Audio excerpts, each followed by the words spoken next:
Good afternoon. Art is the smile of the soul. Ritu is an artist and an art therapist. Her style is more often abstract and sometimes portraits. She teaches disabled children at Rashid Center of the People of Determination as an art therapist. Through her art therapy, children receive treatment that is based on their existing strengths, weaknesses, interests, and concerns. She believes that everyone is an artist, and for art is not only a mere expression, but a positive way towards life. She conducts workshops of art healing and art meditation.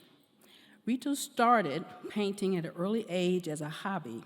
She used to paint with watercolor, and then she started oil painting, followed by acrylic. She has developed into an accomplished artist today. She enjoys more working with acrylic, pastels, inks, and mixed media. Her work is expressive and has a soulful quality.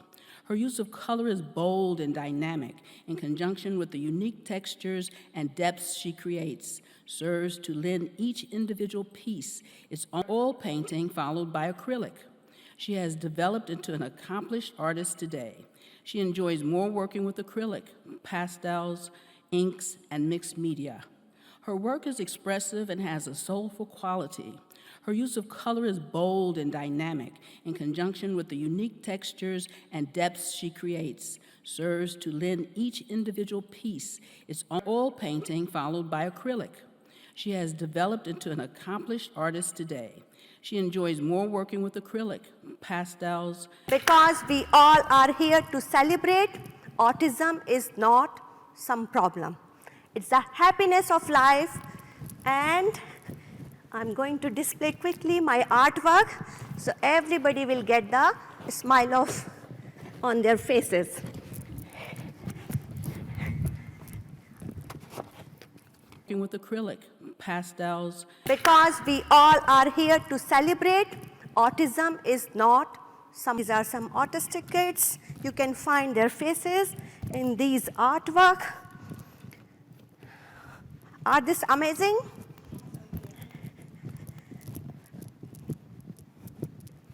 One more. It's so colorful. So you can feel how the autistic child is feeling. Little bit confused. Lots of butterflies are roaming in their mind.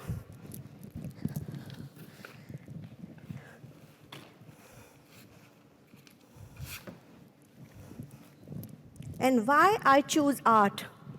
Because art does not come into the boundaries, into the box, and we are all can think out of the box. Are you ready? So let's begin. Holistic way of developing creativity for autistic or special kids. So, because I was so excited, my voice is gone.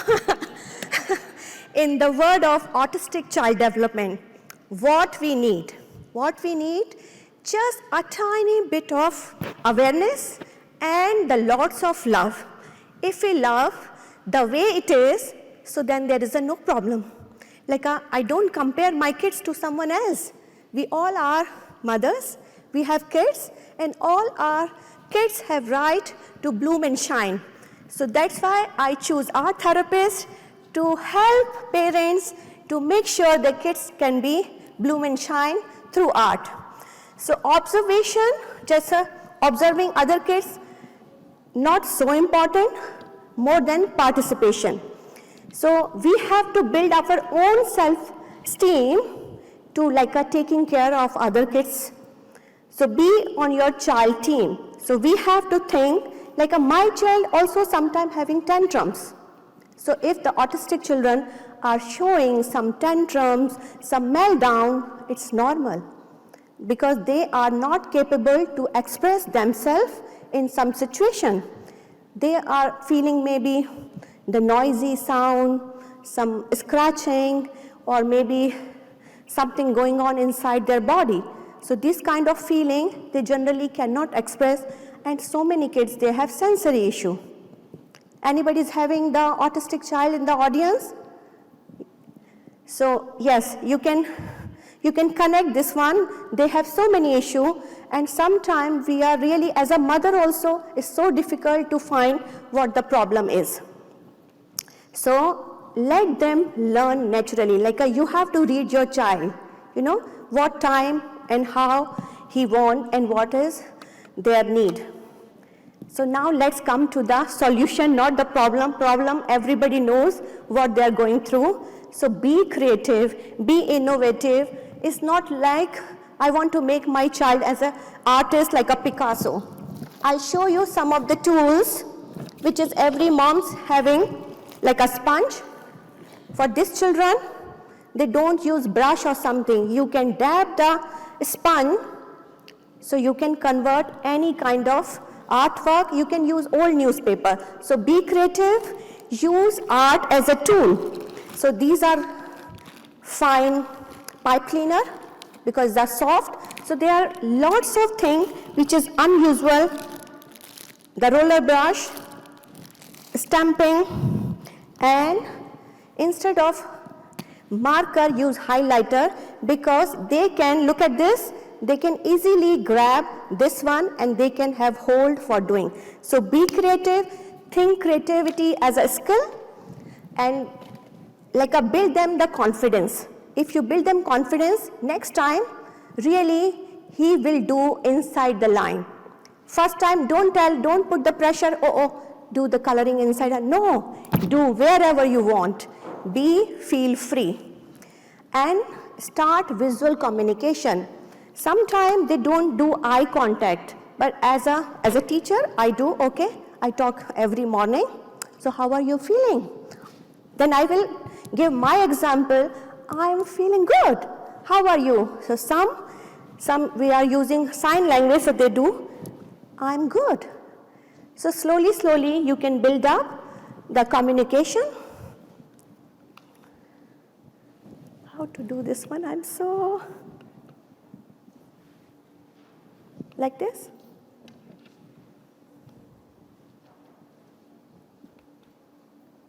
It's not going. Okay, yeah. So develop the brain and ASD. So this is all only the chemicals imbalance in the brain. That's why cause ASD.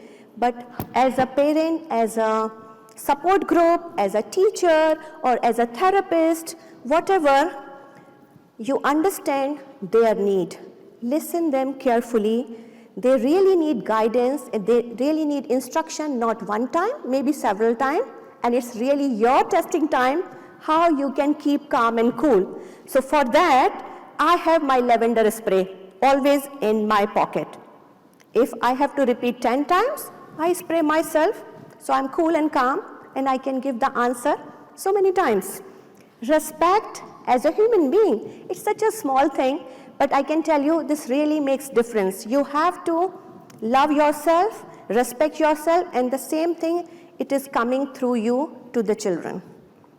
And express yourself in such a positive way, so then they will be more happy. So generally, would you like to come to my art session? You are more than welcome, because every day I'm really behaving like a clown to just make them cheerful. We dance, we laugh, we clap, and we do art with all kind of medium. So these are the benefit of art therapy, because art make them not like a alphabets, you have to draw line or the numbers 2 + 2, 4. No. You can paint your tree purple, you can paint your sun blue, you can paint the river red.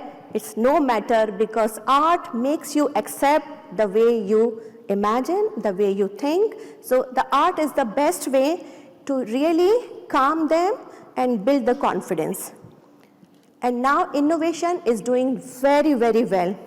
So I face a problem, some of the children, they are not capable to hold the pencil color or the crayons also, because crayon also taking little bit strength to color.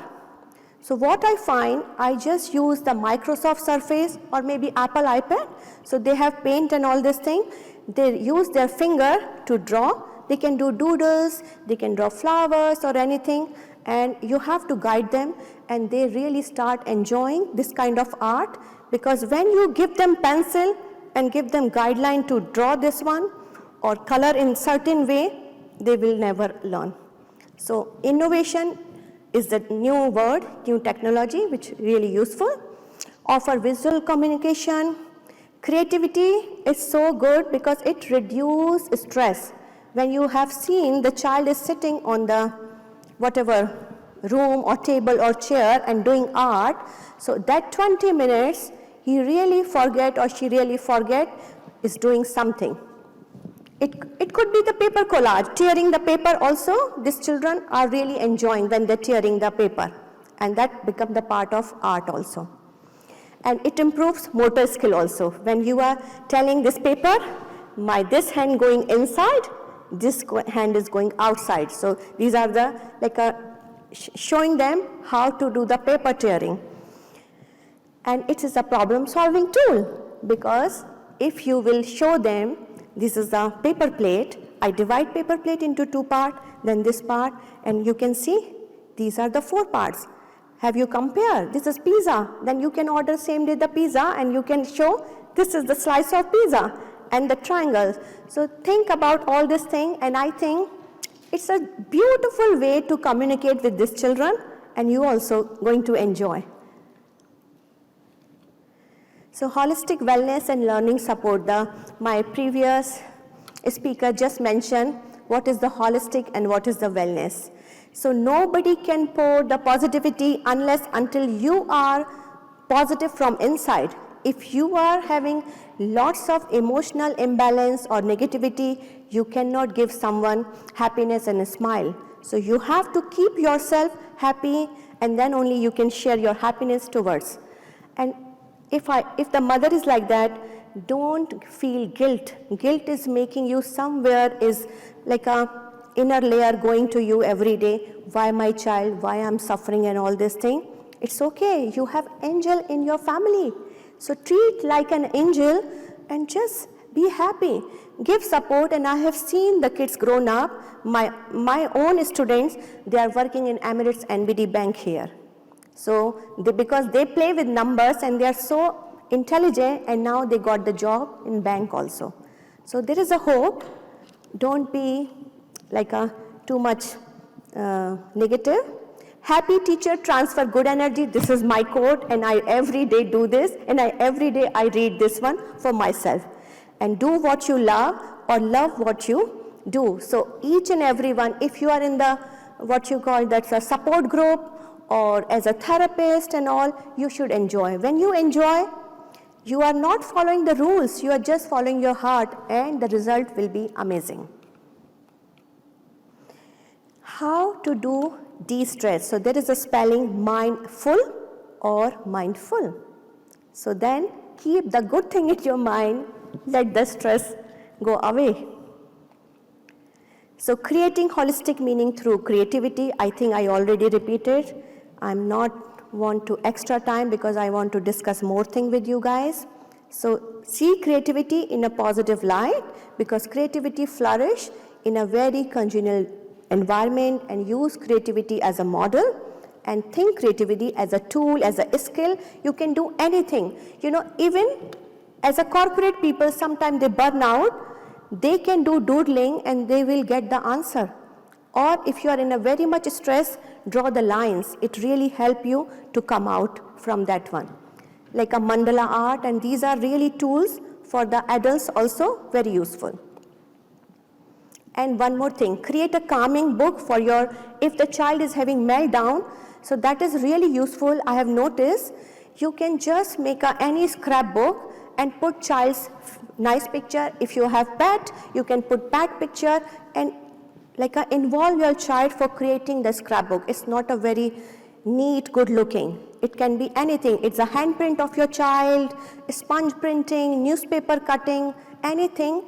And then maybe you always keep that book near the pillow. So then the child will get really connected to that book.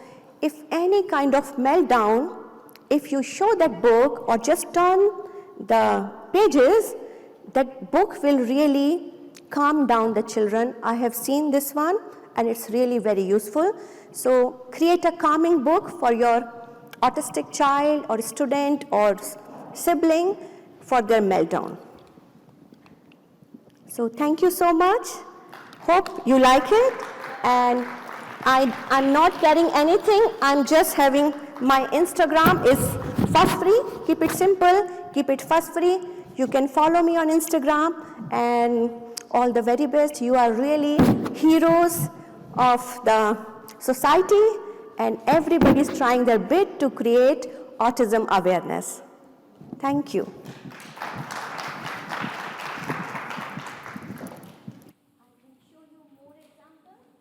How to start the lesson. So these are other also. So look, this is a simple waves.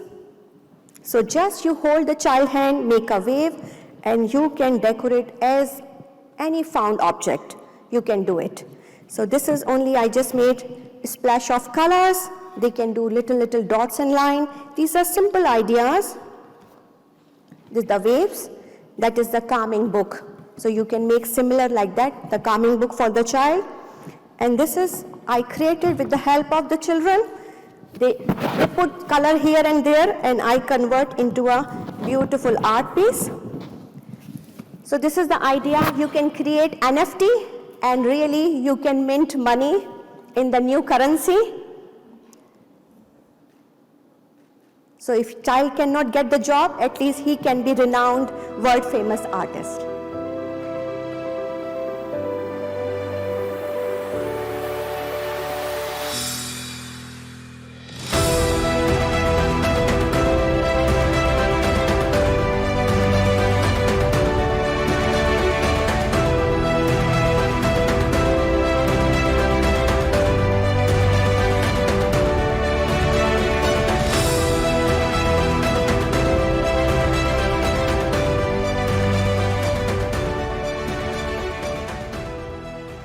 Hello, everyone. It's really nice to be here, and we're going to have Dr. Temple with us live right now. Dr. Temple does not need an introduction. Can you tell I'm one of the biggest fans here? But Dr. Richard will introduce her. No, it's my great pleasure and privilege to introduce Dr. Temple Grandin. Dr. Grandin is an American academician, animal behaviorist, and internationally renowned spokesperson for autism spectrum disorder. Dr. Grandin is one of the first autistic people to demonstrate the insights that she has gained from her personal experience of autism. She is currently a faculty member with animal sciences in the College of Agricultural Sciences at Colorado State University. Based on her experience, Grandin advocates early intervention to address autism and support teachers and professionals who can redirect children and adults in fruitful decisions and directions. She has been an outspoken proponent of animal rights and the neurodiversity movements. In 2010, Temple Grandin was listed as one of the 10 most influential people in the world by Time 100, which named her in the Heroes category. In 2011, she received a double helix medal and has received many honorary degrees from many universities, including McGill, Swedish University of Agricultural Sciences, Carnegie Mellon, etc. Grandin has been featured on many media programs. She was the subject of an Emmy and Golden Globe-winning biographical film, Temple Grandin. In 2018, Grandin was featured in the documentary This Business of Autism, which explored autism employment and the success of autism employers. She has been written up in Time, People magazine, Discover, Forbes, and the New York Times. She is best known for designing the Hug Machine, which is a deep-pressure gadget planned to calm extremely sensitive people, which are ordinary people with autism. And I know her personally, working with her as a colleague to sequence her entire genome, to read the chromosomes from end to end and make sense of that as to how they caused her condition and how they continue to influence her life. And I'll never forget working with her to do that. And if you're interested in what we found out, come to my lecture tomorrow at 11 something. So introduce Dr. Grandin. Well, it's good to be here. And also a lot of emphasis on skills like getting dressed, combing your hair, brushing your teeth, eating with utensils. Well, one little tip with these kids, you have to give them time to respond. They're like a phone that's only got one bar of service. And slow down when you talk to them. And when the grown-ups talked fast, it went to gibberish. Can you put the next slide up, please? Now, the thing about autism is it goes all the way from Einstein, who had no speech until age 3, to somebody who has much more severe autism when they become nonverbal. But some of the ones that are nonverbal can learn to type independently. But a brain can be more social emotional, or a brain can be more interested in what they do. And having an interesting career has been very important to me. I'm really happy that I'm a professor. I've got graduate students, and I've done a lot of research in animal behavior. I have 3 graduate students that have become university professors.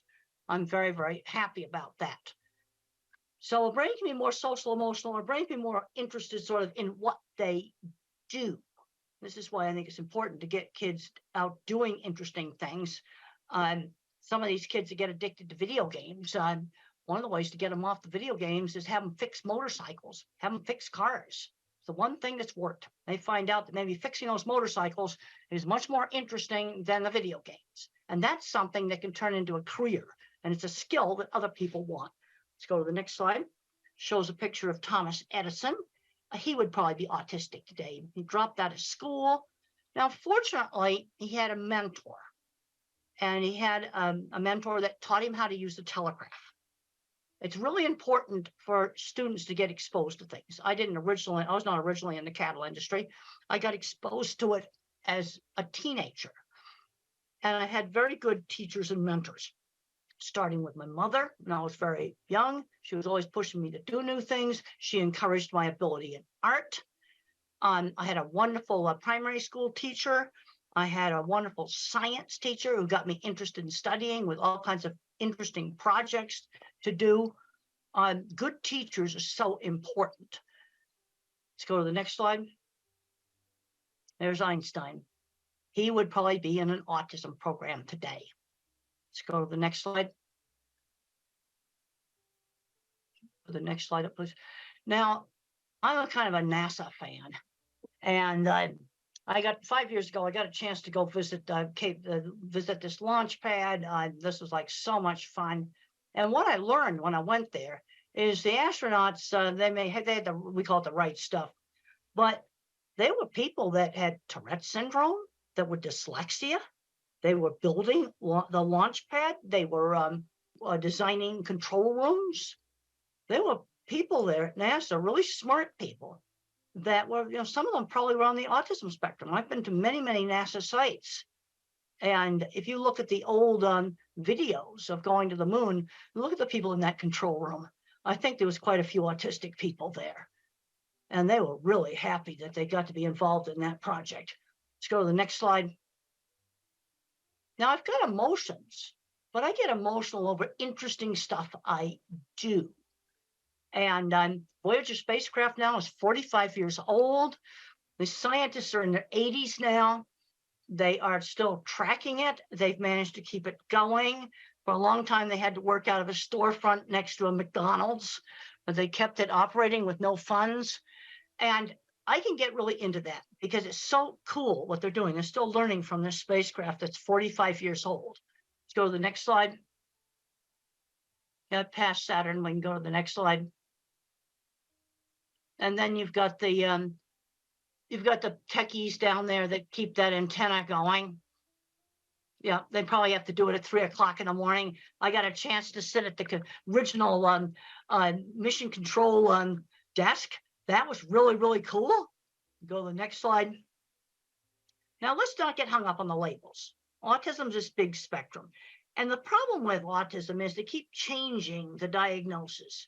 Originally, maybe 30 years ago or so, you had to have speech delay to be labeled autistic. And then they added Asperger's syndrome, where you could be socially awkward with no speech delay. And then in 2013, they merged everything together.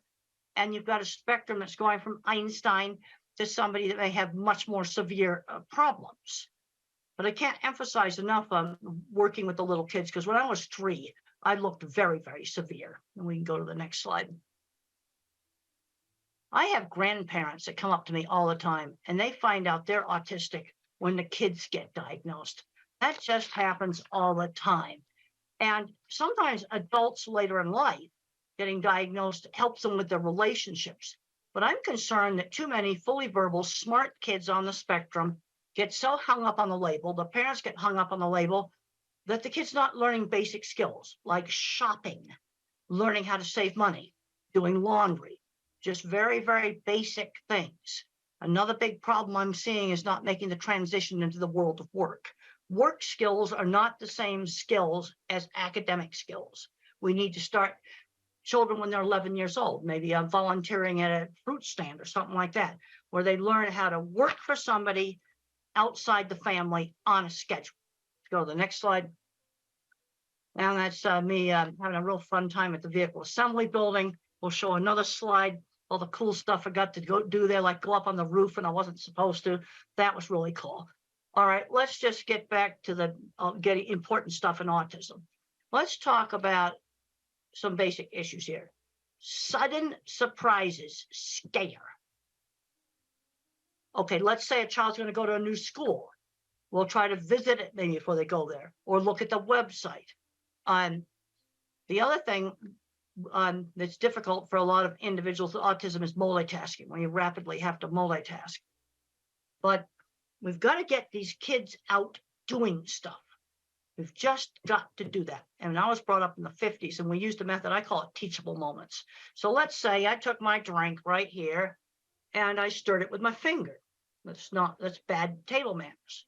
Now, my mother, instead of saying no, she would say, use the spoon. People think it's disgusting when you put your finger in the cup. She would give the instruction instead of saying no. That was my generation, a method of teaching social skills. And social skills were taught in a much more structured manner than they are today.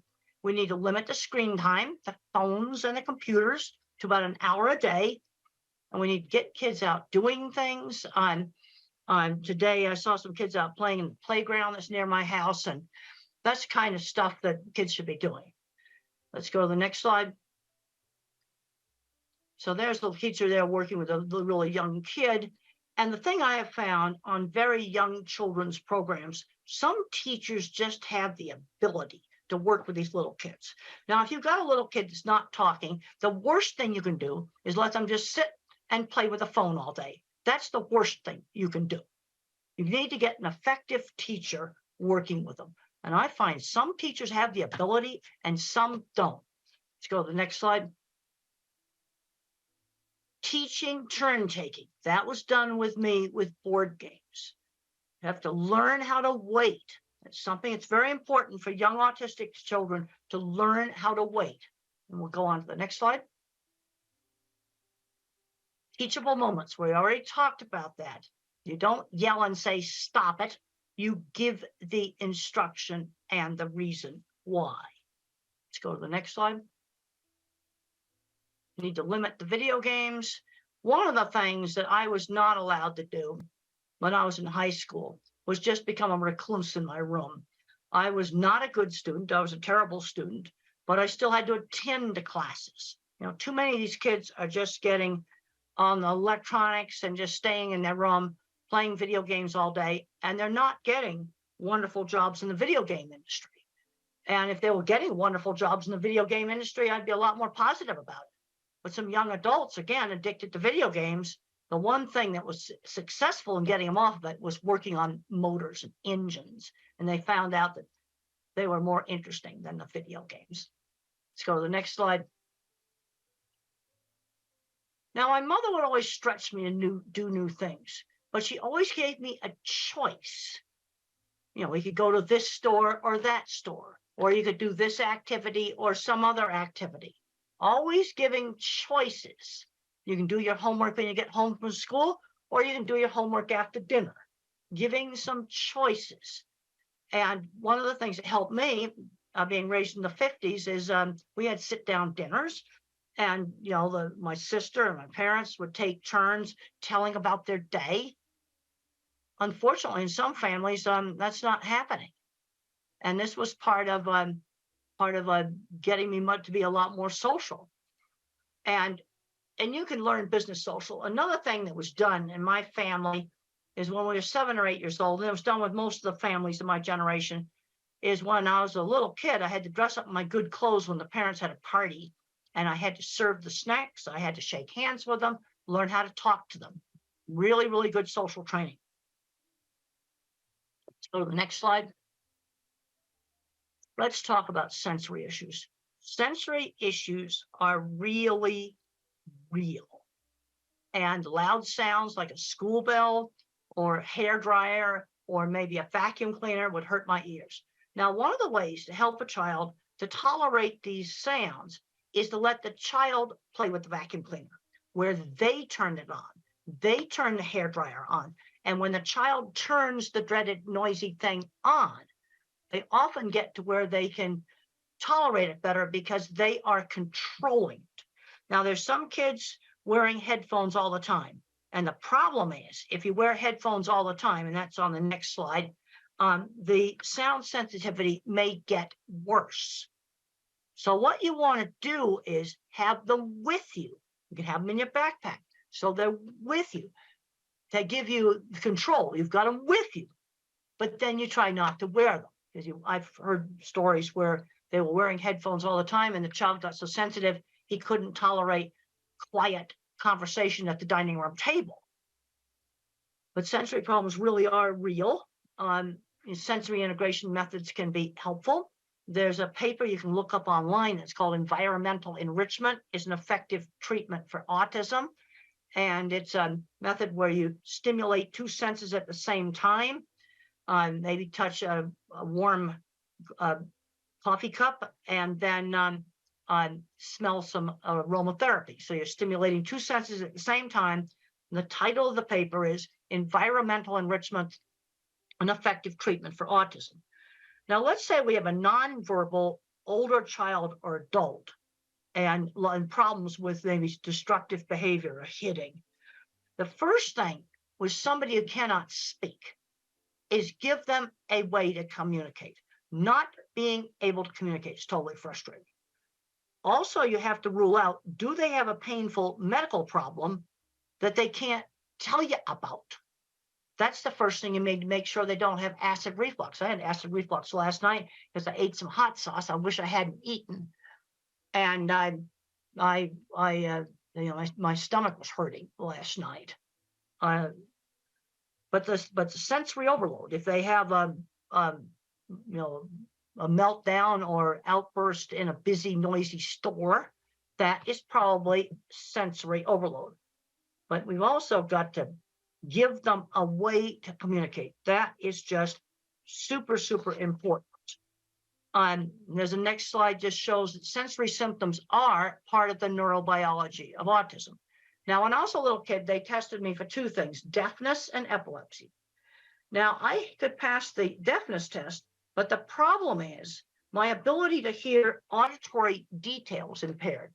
Like if the grown-ups talk fast, it was when adults talked fast, it's like, blah, blah, blah, blah, blah, blah, blah. That's what it sounded like. Because I didn't hear the hard consonant sounds. Like if someone said the word cat and they said it fast, I would hear ah. So my speech teacher would say cat ta, or she'd hold up a cup and she'd say cup pa. And she switched back and forth between saying cup and cup pa. Because if people talked fast, then all I heard were the vowel sounds. Stretch out and enunciate the consonants. And sometimes hearing would kind of cut in and out like a bad mobile phone connection. There's kind of 3 ways that the brain can have a problem with language. Not hearing the auditory detail, where I'm hearing gibberish, trouble with getting my speech out, expressive. And then the next slide, I talk about echolalic children. And echolalic children, they have good speech and they will recite an entire movie script. But the problem is they don't know what the movie script means. That's the problem. So in Life Animated, what these parents did is this child had memorized Disney movie, and they picked out phrases in the movie that could be used in real life. And then their son started to figure out that words had meaning. So an echolalic kid, you've got to teach them that all this language they're yakking out has meaning. So there's kind of 3 ways the brain can be messed up. The next slide talks about attention shifting slowness.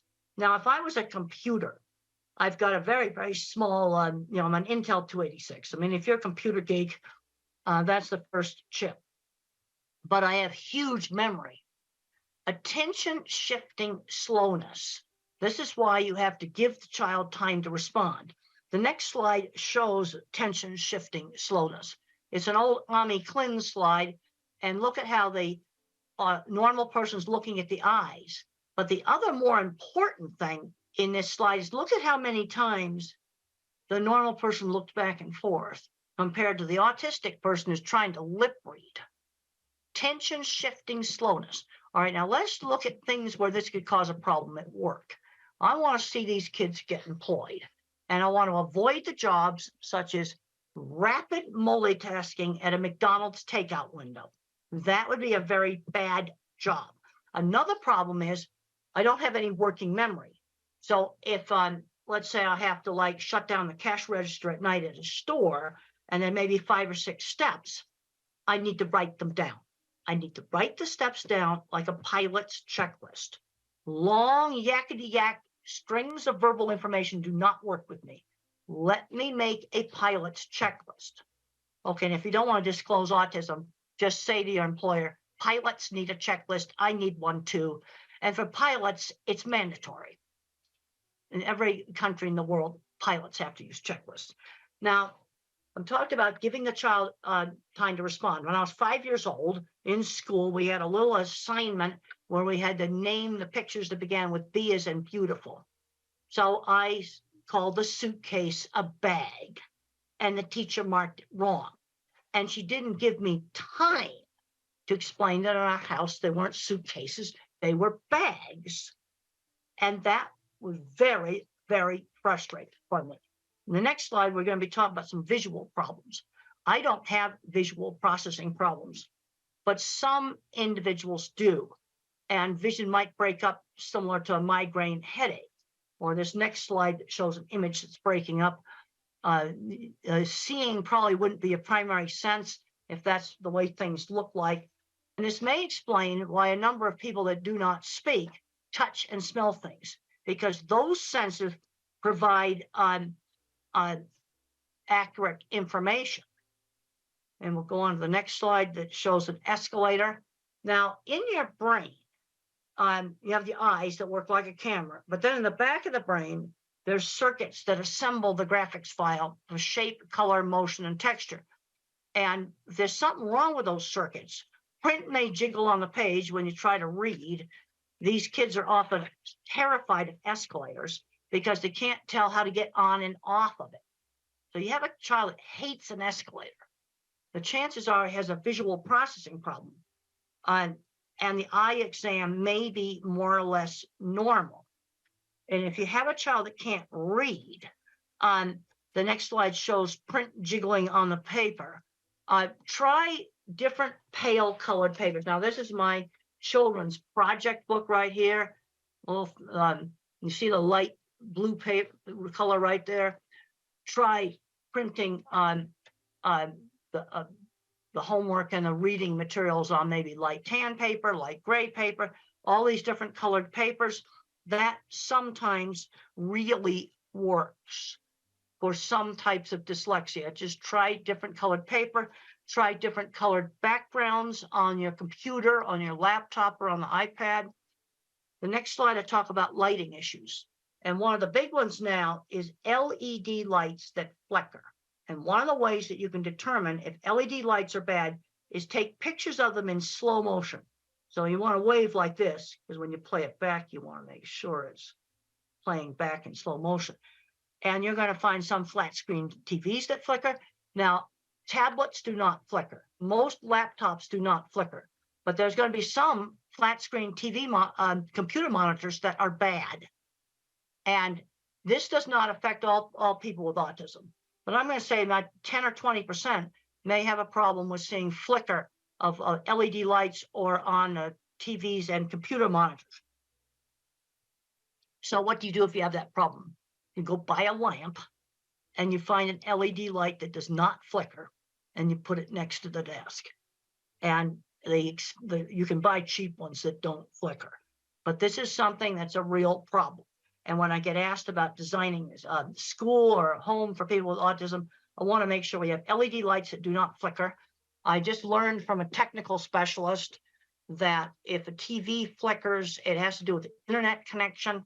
But this kind of stuff needs to be fixed, and you can just test it with slow motion video. The next slide just talks about some more severe sensory issues. In noisy environments, I am not able to hear because of all the background noise. Cannot hear.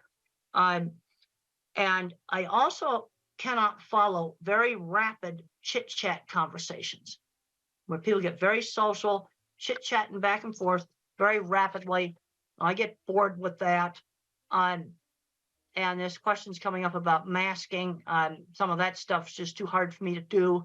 But you can always do some business social. Shake hands with people. There are some individuals that need breaks. But sensory problems are real. Let's go on to the next slide. The next slide talks about this environmental enrichment program, where you use inexpensive, cheap things to stimulate two senses at the same time. You're always changing the things that you stimulate, and it's an adjunct or an add-on to other types of therapy. Now, the next slide shows some really wonderful books for that have been written by non-speaking autistics. Now, I really like How Can I Talk My Lips Don't Move by Tito. I had a chance to meet Tito, and he came into a library, and he was flapping and everything. And I wanted to see, I tested him with a really, really strange picture that he had never seen before. And it had an astronaut in a spacesuit riding a horse out in the desert. And I showed that to Tito, and he types really fast, Apollo 11 on a horse. Another good book's Carly Fleischman's, Arthur Fleischman's Carly's Voice. Then you've got The Reason I Jump, the sequel to The Reason I Jump. I like the sequel. It's a better book. But I'll give you a little tip about the typing. Remember the problem with attention shift. Okay, like on this desktop, my keyboard's way down here. But when I type, that print appears way up here on the screen here, and the keyboard's down below where the video is. Now, many people with autism cannot make that attention shift. And that's the reason why you want to use a tablet, because the virtual keyboard, with using that virtual keyboard, the writing appears right next to the top of the keyboard. Or you're going to have to, on a laptop, put the keyboard on a box, and you need to make sure it's a monitor that does not flicker. This is really, really important. Next slide just shows some brain scans. And the point I want to get across right there, different parts of the brain get turned on when you do different things, like seeing things, hearing words, thinking about things. And where there's a problem in autism is in kind of the inter-office communications. And what you tend to get is uneven skills. Like I'm really good at art and mechanical stuff. Somebody else might be really good at mathematical stuff. And we'll just show some more pretty brain scans. Next slide shows, oh, that's my skull. Let's show the next slide. That's the microbiome. And you see the little tiny hairs there.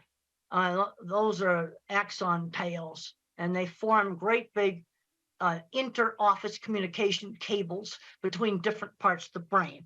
And then I can show you a slide without my ugly skull. And that the connectome is much prettier when it's by itself. The next slide shows the circuit in the brain for speak what you see. Now there's the normal control right there, and I'll show you mine. The next slide, that's my speak what you see. And I have all these extra branches for visual thinking, but I have less fibers for speech. So that might explain why I had trouble getting my speech out. But when I had speech therapy, it increases the bandwidth on the fibers that are still left. And the next slide just shows that. But this is where the therapy made a difference, because I had trouble getting my speech out. Let's go to the next slide. Now, for speak what I hear, I am definitely not an auditory person. I am definitely a visual person. And we'll go on to the next slide. And I want to talk about the importance of developing strengths. That's an artwork I did when I was about 6 or 7 years old. Mother always encouraged my ability in art. It's a picture of a wooden dock or deck that was by the beach. And she always encouraged my my art. And the next slide just shows a picture a young child did in 3-dimensional. Most little kids don't do that. And I would just draw the same horse's head over and over and over again. So mother would broaden my skill. Let's draw the stable. Let's draw the saddle. Or if you have a child that likes cars, let's read about cars, do math with cars, draw pictures of different cars. In other words, broaden that fixation. Broaden the fixation, especially if it's something like cars, that can turn into a career. The next slide just talks about the art ability being encouraged. Often we'll have uneven skills, really good at art. I was actually terrible at mathematics, but then you're going to have another autistic person that's good at math. And we'll go to the next slide where it shows that the way I think, it's videos in my head or movies in my head. I'm what's called an object visualizer. And in my new book, Visual Thinking, The Hidden Gifts of People Who Think in Pictures, Patterns, and Abstractions, I discuss 3 different kinds of thinking that you can have in autism. Most people are mixtures of the different kinds of thinking. But in autism, you might get an extreme object visualizer. That's me. And the HBO movie shows how I think. My kind of mind's good at art, mechanical things, photography, working with animals, absolutely terrible in mathematics. And then you have the next kind of mind is the visual, spatial, mathematical mind. And the mathematical mind thinks in patterns. And then you have people that think in words. And it's important to, kind of know how the child thinks. That just shows eclipse shadows on where the eclipse, the trees made little tiny eclipses like a pinhole camera. That happened on our campus. I noticed detail. I watched a whole bunch of students just walk over that. They just didn't notice it. But I noticed visual detail. The next slide shows 2 things that can bother cattle, like seeing a car through the fence, seeing a piece of red string, seeing a bottle there that might move. Little things that people don't notice. Also in autism, there is there's some better ability to pitch discrimination. There's been a lot of research that shows that these sensory things really, really are real. And the next slide shows one of my cattle handling facilities. And how did I sell my work? One of the things I did to sell my work was to show off pictures of things I had designed.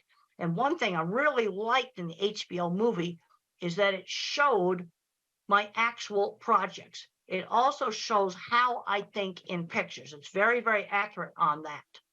And I can say that the geek side of me really liked that. The next slide shows a recreation of one of my projects in the HBO movie. I thought that was just so cool. I really, really liked that. The next slide shows starting on my very first project. Now, I had some good mentors in the construction industry. On my first project, the Swift plant in 1974, I criticized some welding and I said it looked like a bird had poo-pooed on it. And that was pretty rude. And the plant engineer pulled me into his office in private and said I had to apologize for that rude kind of talk. He told me what I should do. And then another person that helped me was a small contractor, steel and concrete work contractor, who had seen my drawings and seeked me out. And for 10 years, we built projects together. And so those are on a construction site, some of my early projects. And some of the most fun stuff I ever did was working in construction. And I worked with a lot of people that were probably dyslexic, ADHD, or autistic. Some of these people owned big companies where they made mechanical equipment. They had lots of patents. I really put the emphasis on the career. This is what's made life happy for me, is having a fulfilling career. The next slides just show some of my drawings. And when I showed people my drawings, they were impressed. That's how I sold jobs. Okay, let's work on what are we going to do about job interviews? Well, a job interview for me was lay the drawings on the table and show off the drawings. That's what I did. And they'd look at my drawings and go, wow. In fact, actually today, now that everything's computerized drawings, I'm seeing some very bad drawings. And now the next drawing shows a dipping vat system. And you can see on the concrete work, I have all the reinforcing rods drawn in there. 4 years ago, I got a really horrible set of drawings that the engineering firm had done on a computer, and they hadn't drawn in the reinforcing rods. And I marked them all in pencil, and I said, you go back to that engineering firm and get it done right. This is a piece of equipment I developed for the meat industry called the center track restrainer system. You can see a lot of complicated steel work there. And one of the people I worked on this was autistic, undiagnosed. Special ed department builds the stuff. And we need these skills. We need to find back doors into jobs, where you just kind of bypass the interview and get jobs. Well, a friend that has a store, and maybe they'd be willing to work with the kid. I think I'm going to stop there. You can have the rest of the slides because I'd like to do questions. And I've already talked about some of the most important stuff, but what you see right there is high-end skilled trades. And I was very interested. I went to the Steve Jobs Theater right before COVID shut everything down. And the glass walls came from Italy and Germany. And the carbon fiber roof came from Dubai. That's very, very high-end skilled trades. That's something to be proud of. All right, let's get some questions going right now. Hope I'm going to get some questions. Hello? Hello? Yes, let's get some questions. Yeah, just a second. Hi, my name is Sona. I have a son. He is nearly 8 years old. And I always have this question because I'm a big fan of you and I know you know a lot about autism and animal behavior. So I wanted to ask, what's the connection between visual sensory preference as my cats and my son? They both like similar toys and they have similar visual preference. Is there any link? Does your son speak? He is speaking, but he is not like having any big vocabulary. So he has very short vocabulary and has sensory issues. Does he have a decent way to communicate? Even something out like one of these computerized things that will speak, or a picture board or something for him to communicate with? No, we never use like visual pictures like PECs. We never use those. So we encouraging him to use more spontaneous speech and the speech therapist, the ABA therapist, all of them, what they recommend, we follow that. Well, if he can learn to speak, then you don't need to use PECs. But Yeah. if you have a child that has like 3-word vocabulary, and he's 8 years old, we need to give him another way to communicate more easily. And that, I can remember the frustration when I couldn't communicate. And I remember that, I showed you that picture of the bicycle in the suitcase. And it was so frustrating when the teacher didn't give me time to explain that in our house suitcases were bags. And I didn't understand the concept of the letter B, the sound of the letter B. But there's a point where they need to get a better way to communicate. Yeah, some kids can use sign language. Some kids there's various programs you can get for tablets. Yeah, the thing is, he started talking just before he gets 6, so it's really delayed. So that's why. But is he starting to talk? Are you getting more and more language?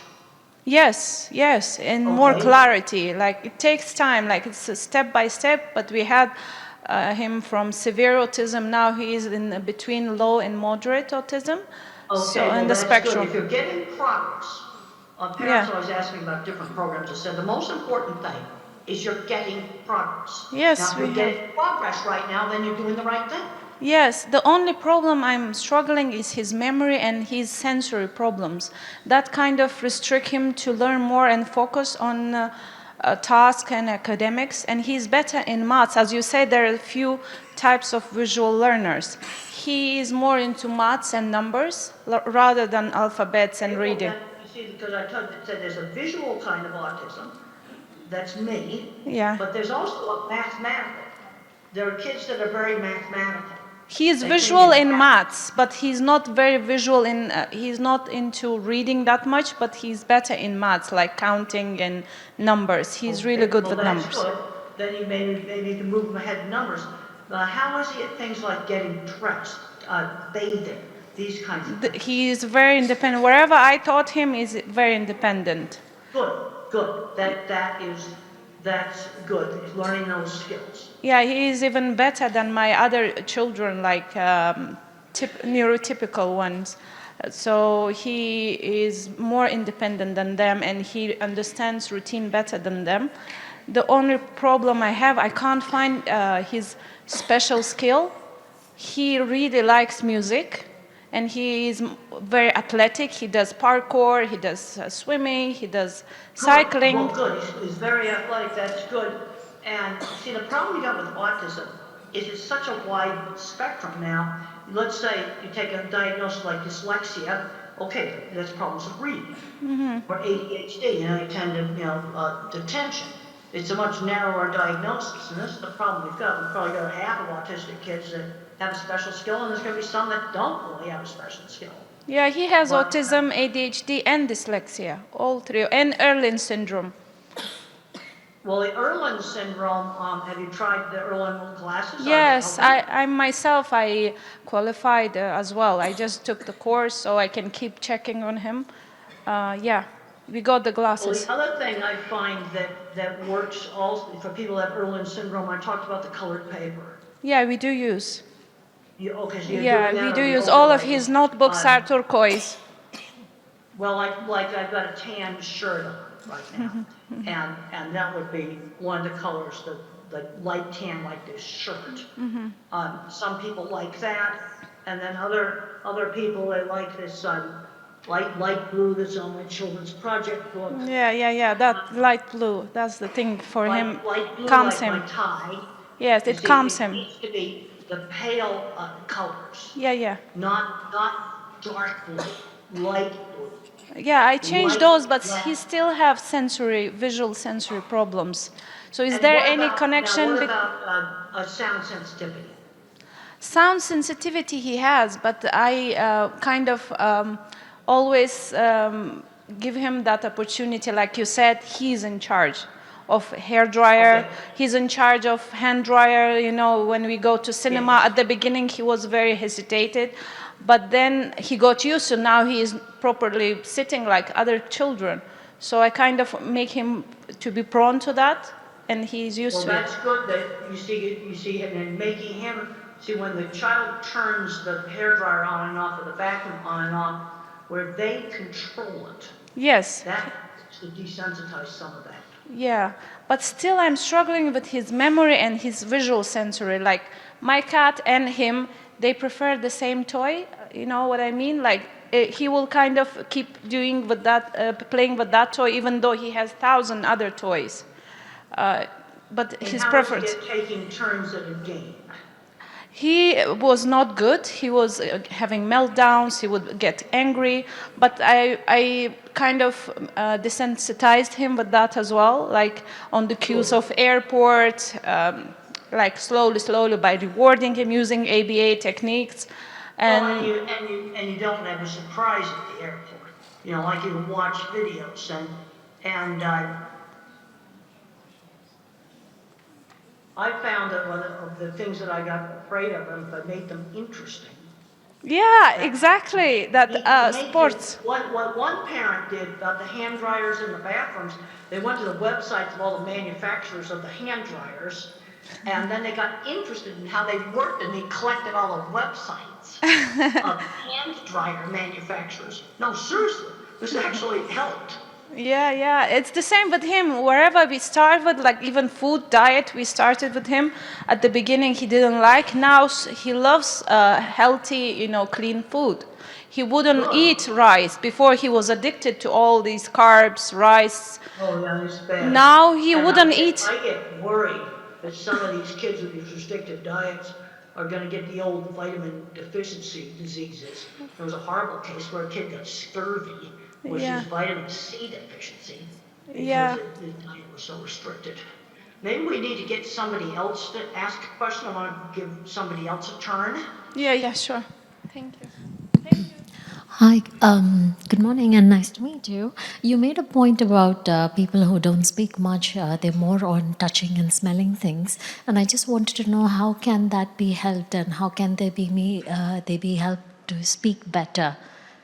Well, if you read, I really recommend that you read Tito's book. How Can I Talk If My Lips Don't Move? It is available in an electronic book. I checked Amazon recently, it is available.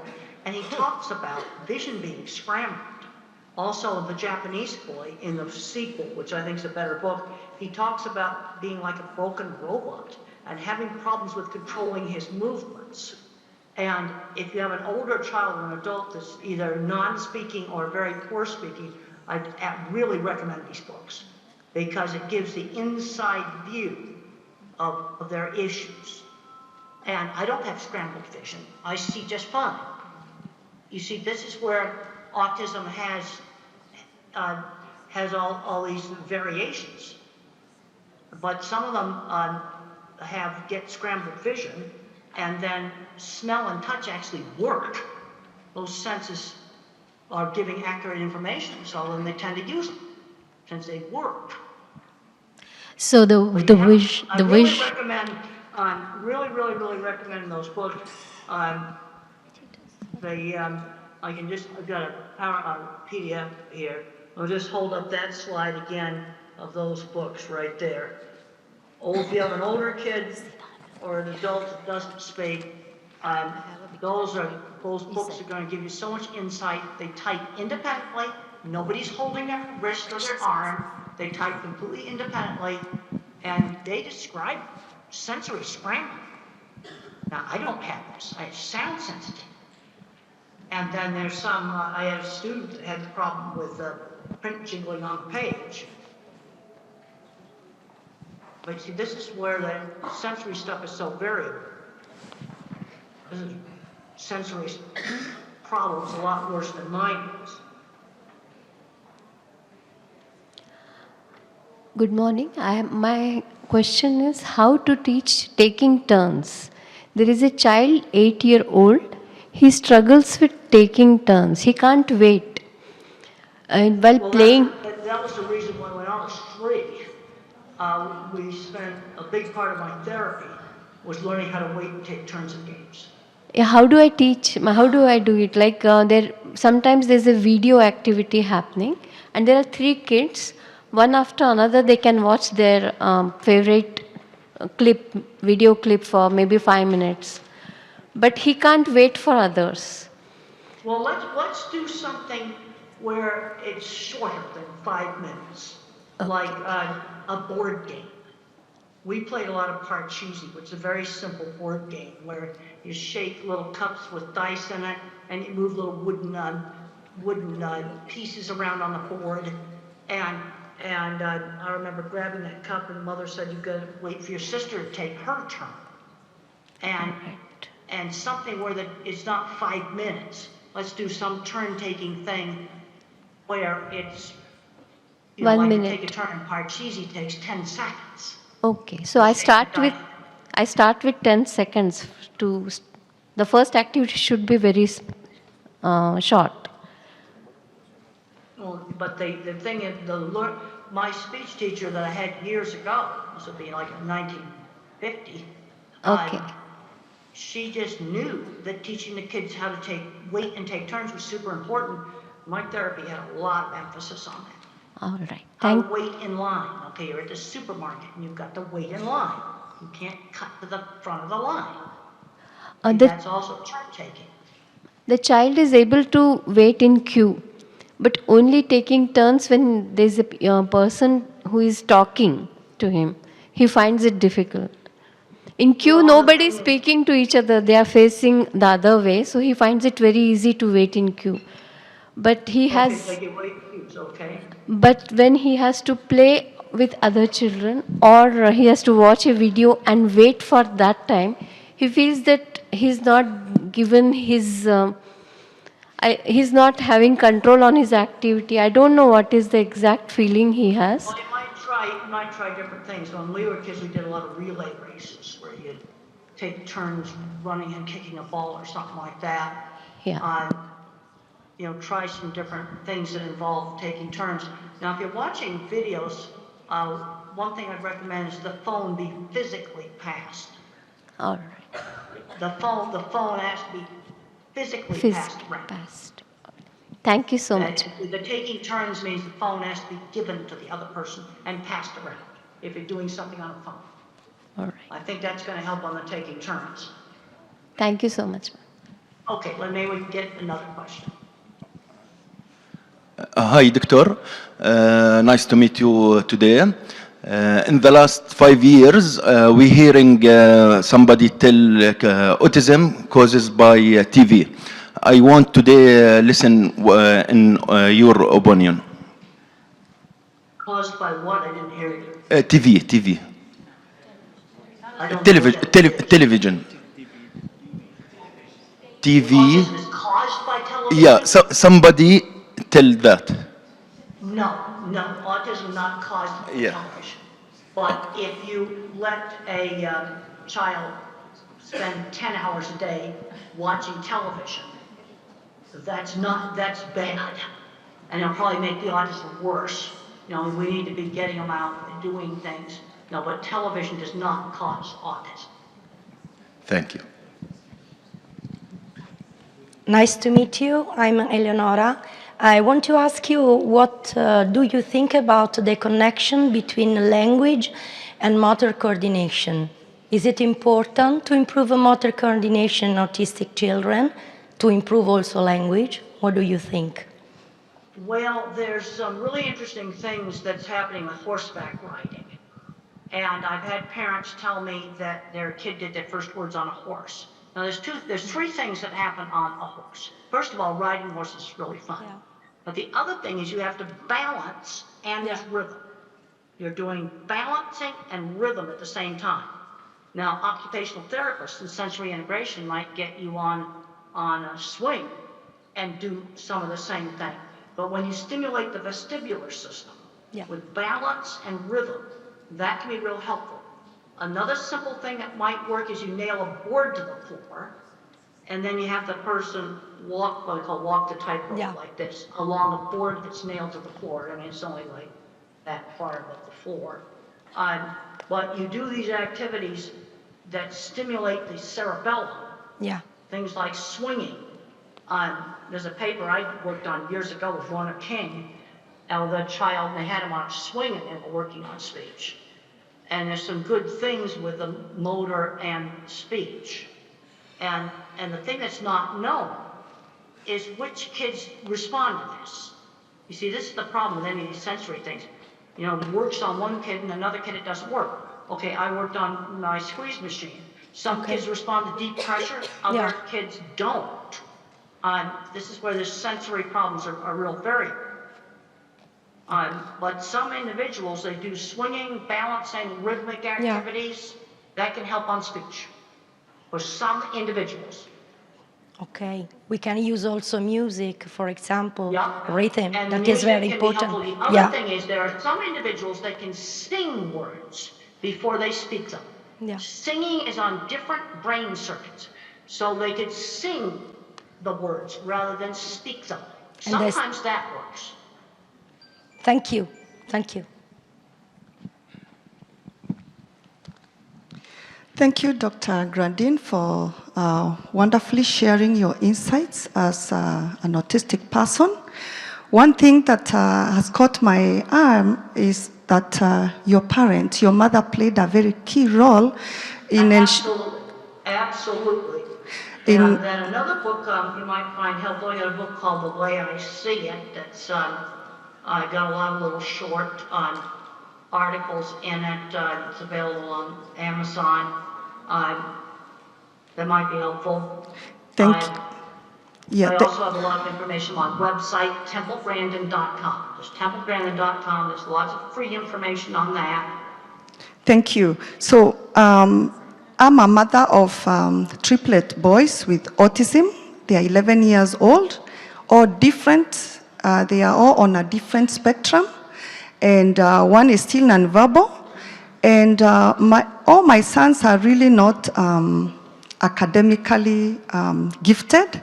And there's one thing you have mentioned, that you're really fortunate and happy that you have a wonderful career. Now, I would like to request if you can share, one word or a direction to us parents. Often we find that we want to follow the typical growth, go to kindergarten, go to primary, go to high school, go to university, get a job, get married, all that. But most of our children with autism don't really seem to fit there. What can you tell us? Well, the thing, you have uneven skills. I'm a big believer in getting children exposed to lots of different things. I did all kinds of things when I was a child: cooking, sewing, woodworking, art, music. I was taught musical instruments, and I was terrible at musical instruments, but good at art and mechanical things. And so you expose kids to lots of different things, then you can see what they are good at. But I know, like you look at this equipment here, I've worked with people where a single welding class led to building things like what's shown in that picture. And then another kid, it might be mathematics and programming. Some you have to expose them. And then you've got people with autism that are not going to be building equipment, they're not going to be doing mathematics and programming. Let's say if a kid is good with numbers, well then show him other mathematical stuff. Here's some really cool pattern stuff right here I found in one of my science magazines. Those patterns, they all have mathematics behind them. Isn't that cool? In a science magazine. Yeah. There's some kids that are going to just, they may be gifted in that. You see, this is the problem. You're really good at one thing, sometimes really bad at something else. And the people that build the equipment, like you see there, complicated stuff, most of them could not do algebra. It's all pure visual thinking. But they're building stuff like that. Thank you. I had a chance to go on a corporate jet the other day. The guy took one welding class, he builds entire beef plants, and he just has them memorized in his head. A single welding class. He's building entire beef plants. Unfortunately, Now, we're running. He's not autistic. But I did work with several other people in metalworking that I'm pretty sure were autistic. We're out of time now, so we're just going to have one more question. I know that we would. One more question. Hello. Midnight or whatever, I'm going to go to bed. But I'm really glad that I was able to get up and talk to everybody. And give the videotape around to people. There's more slides in this deck. You can go ahead and give people the whole slide deck. It just wasn't time tonight to show all the slides. Hello, Dr. Grandin. Thank you so much for the presentation. My question is, right now I'm working as a general practitioner, but when I was a teenager, I had a distant cousin who, at that time, he was 7 years old. He has symptoms of aggressive behavior and at times, but most of the times he's a very quiet kid. He won't interact much and everything, but the aggressive behavior is the key point, like it's almost disruptive. And later on we diagnosed he has autism. But how old was he when he was doing the destructive behavior? At 7 years old. And because of that, his whole family also have a history of mental illness, like other mental illness. It's stigmatizing, it's so traumatizing for all of them, especially the boy. So how to deal with autism children with aggressive behavior? I had aggressive behavior when I was 7. There was a penalty for it. There was no television for 1 to act for aggressive behavior. The other thing you have to look at, what is bringing it on? Is there a problem with frustration with communication or with sensory overload? Communication. We've got to make sure he doesn't have if the child is non-speaking, then you always have to make sure you do not have a hidden painful medical issue, like maybe an ear infection, urinary tract infection, acid reflux in their stomach, a toothache, something that's hurting that they cannot tell you about. I think he had meningitis. He had meningitis. I also had problems with things like getting aggressive when I was a child was worse when I got tired. I had a pretty good sense of when she needed to just say, I need to go to my room and like just calm down. But when I was 7, I was fully verbal and there were consequences for aggressive behavior. No TV for one night. And then I threw a big tantrum. Mother would put me in my room and let me calm down for half an hour. And then she'd say, well, you know the rule. You can join the family now. But there'll be no television tonight. And I understood consequences, but I think there's some individuals where they may not make the connection between the tantrum they had at school and no television that night. See, this is the problem you've got with autism. You've got such a big range.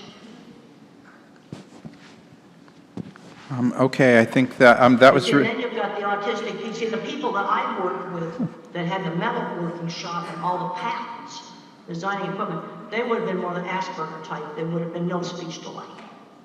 You see, this is where that Asperger type with no speech delay now has been merged in with the autism with speech delay. I had speech delay, so I was definitely not the Asperger type.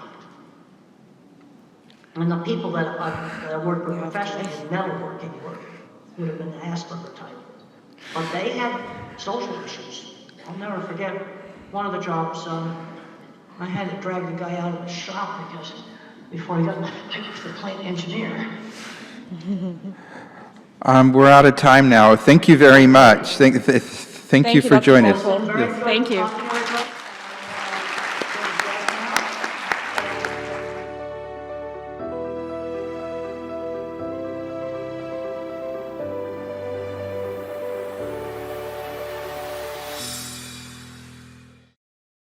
And it's my honor to introduce Dr. Alok Sharma.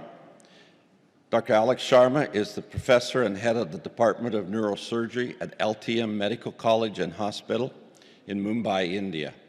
He is also the director of Neurogen Brain and Spine Institute and KLS Institute of Anti-Aging, both in Navi, Mumbai.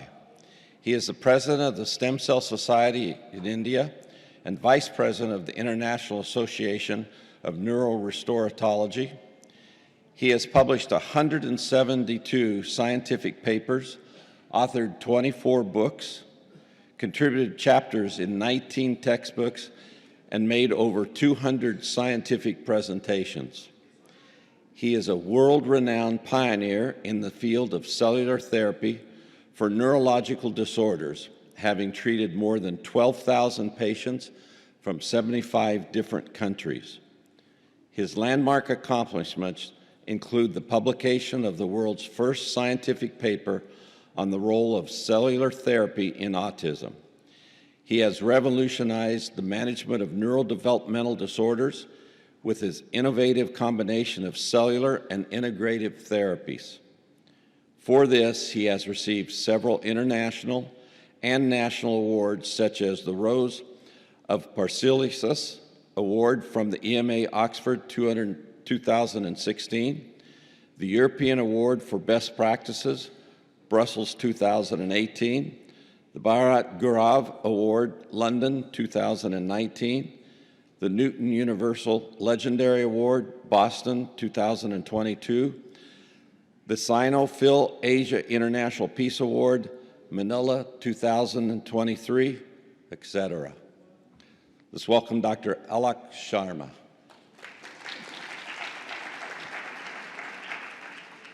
This is truly amazing.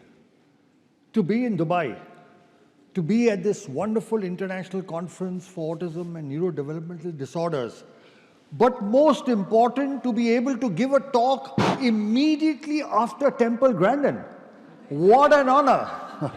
I had never thought in my life that, one day I'd be speaking after the legendary Temple Grandin. Temple, you're just so amazing. You're not you, your life, your thoughts, your work, your effort is not just an inspiration to people on the spectrum, to their families, but to all of us caretakers, researchers, and doctors in the field as well. So I'd like to begin by thanking Temple for the wonderful and amazing talk that she just gave. I'm going to speak on a new topic, that's regenerative medicine in autism spectrum disorders. When I give a talk, I like to begin with this picture. This is a painting, a huge painting, the size of this entire wall, which I found in a hospital in Howlin, Taiwan.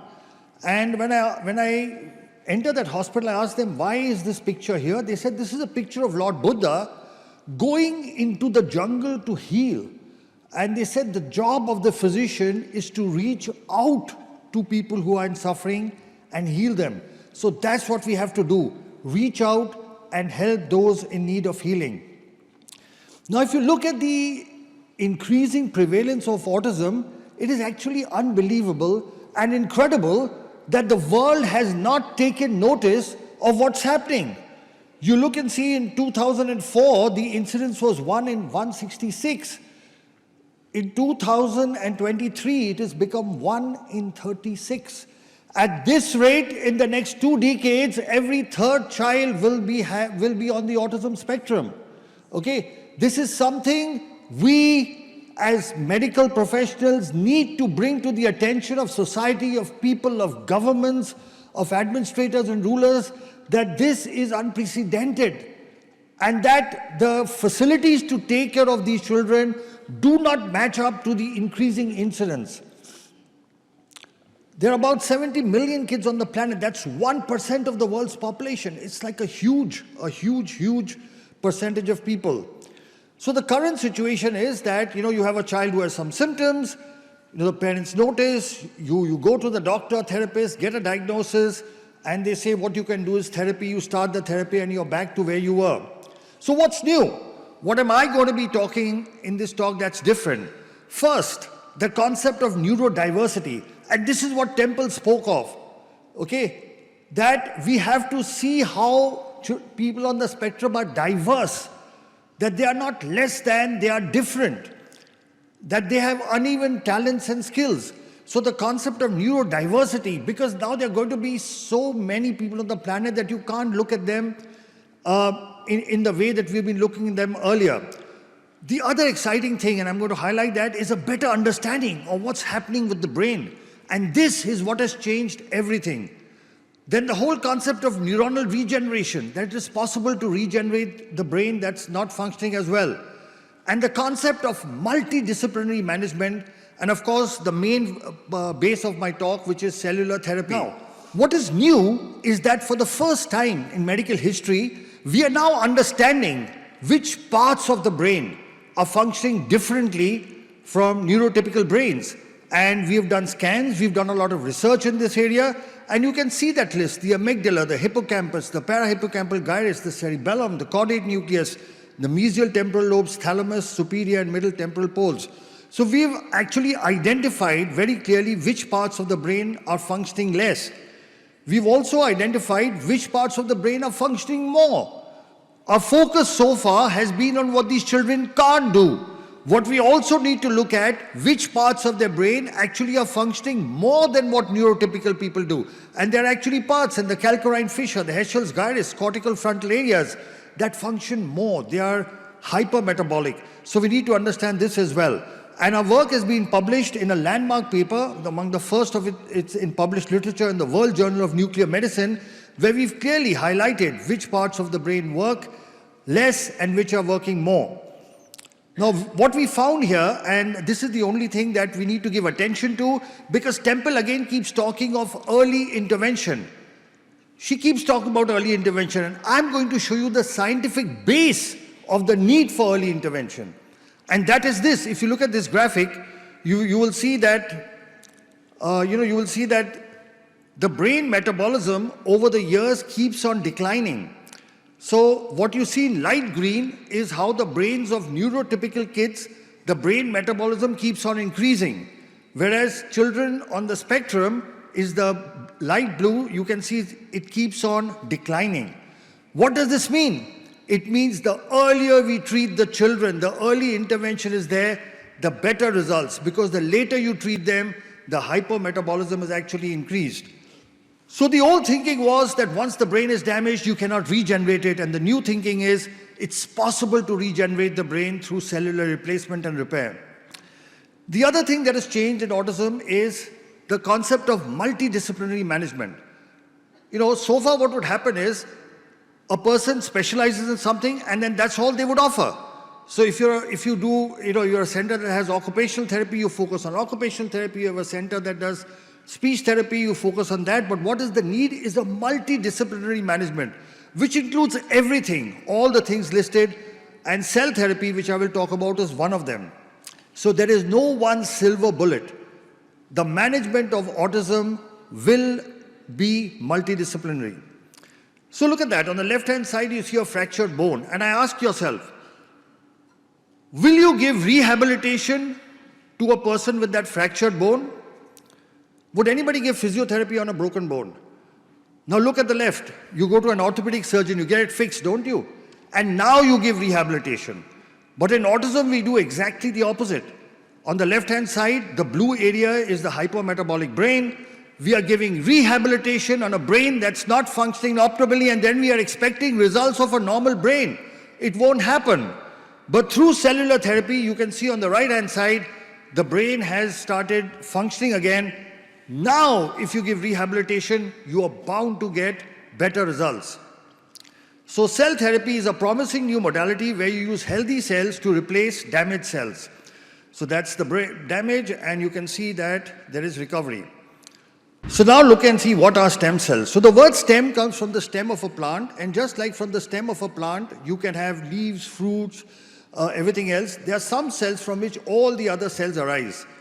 So the way stem cells work is they multiply, they convert into other cell types, they improve the blood supply, and they release certain positive growth chemicals, and because of that, they repair, they regenerate, and they replace damaged tissue. Cells are of two types. You can be autologous, when you take from the patient, put it back in the patient, or donor cells, when you take it from somebody else. There are different types of cells. You can get them from the embryo, but this is very controversial, so we do not use it. You can get them from the umbilical cord. You can get it from the patient itself, from the bone, and that's what we use. They are called adult stem cells, and induced pluripotent stem cells are in the research stage. So we work with adult stem cells because they are safe, they don't form tumors, they have no rejection, they are easily obtainable, and there are no ethical issues. There are different ways of injecting stem cells. You can inject it intrathecally into the spinal fluid, that's what we do, or intravenously, intramuscularly, through the nose, or directly into the brain. How does cellular therapy work? We know the main problem in autism is there is hypoperfusion, decreased oxygenation, and problems with the immune system and inflammation. Cell therapy works through both these mechanisms. So here is a small video showing the three basic steps. What we do a bone marrow aspiration with a needle, separate the cells, and inject it back. The whole process has only 2 needle pricks. Let's look at a video. There you can see with the needle we are aspirating bone marrow. That takes 15-20 minutes. The bone marrow is put into machines. It separates the cells, and once the cells are ready, with a very thin needle we inject it back. Just 2 needle pricks. And we take cells from the child and put it back into the child. So let's review what the world literature says. So there are a total of 33 clinical studies, published papers, which show a 80% success rate. 33 worldwide papers. And if you see a review of literature, the world's first scientific paper was published from India. It was by us. We also published the 6th one. The others came from China, Italy, America, etc.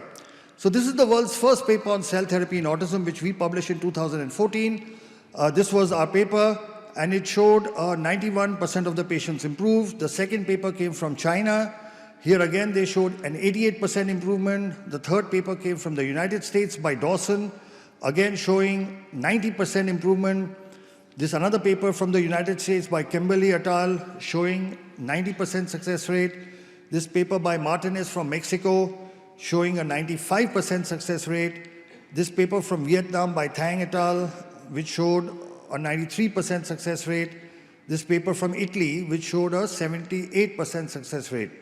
Now, this is a meta-analysis. This is a review of 460 patients. And at the end, in this paper, they summarize that cellular therapy is safe and that it improves patients with autism spectrum regardless of what type of cell we use. In this other systemic review by Jingyang Q from China, they looked at 325 patients, and again they said it is safe and effective. So there is enough published worldwide literature to show the effectiveness of cellular therapy. Now this is our latest paper. We had two papers, but I'll talk about the second paper because this was 254 patients. We use autologous bone marrow mononuclear cells. You can see the improvement in the various symptoms, and almost all the symptoms, whether it is social interaction, eye contact, attention, stereotypical behavior, aggressiveness, hyperactivity, self-injurious behavior, sitting tolerance, command following, speech, communication, all these you can see above is the percentage of improvement. And we have scales called ICAN and CARS, and you can see that there was a significant improvement, 94% and 95% in these scales. Now here's something interesting. The results depended on age. So those kids who were less than 5 years, we had a 97% success rate. Between 5 to 10, it reduced to 94. Between 10 to 15, 94 again. And 15 and above, it was 91. So the earlier we intervene, the better results we are likely to get. Here again, you can see on CARS scale, again, 98, 95, 90, 91. So you can see that age affects the outcome. Now, what was the objective proof? Because one is clinical improvement. So in our study, we actually showed objective improvement. So above, this is a PET CT scan where the blue areas are the hypometabolic areas, the areas that are functioning less than normal. So you can see above all the blue. Now this is done on a Siemens machine. Below, you see 6 months later, and you can see the hypometabolic areas are gone. So this is objective proof. I'm just showing you 1 or 2 scans, but we have almost 3,000 such scans before and after that show that the brain damage, the parts of the brain that are not functioning appropriately in autism, they can be repaired. And this is proof of that. So this is on a Siemens machine, and this is on a GE machine. Again, you can see the cerebellum, blue area, hypometabolic, and below you can see that it has improved. So on 2 different sets of machines, Siemens machine and General Electric machines, both show before and after improvement.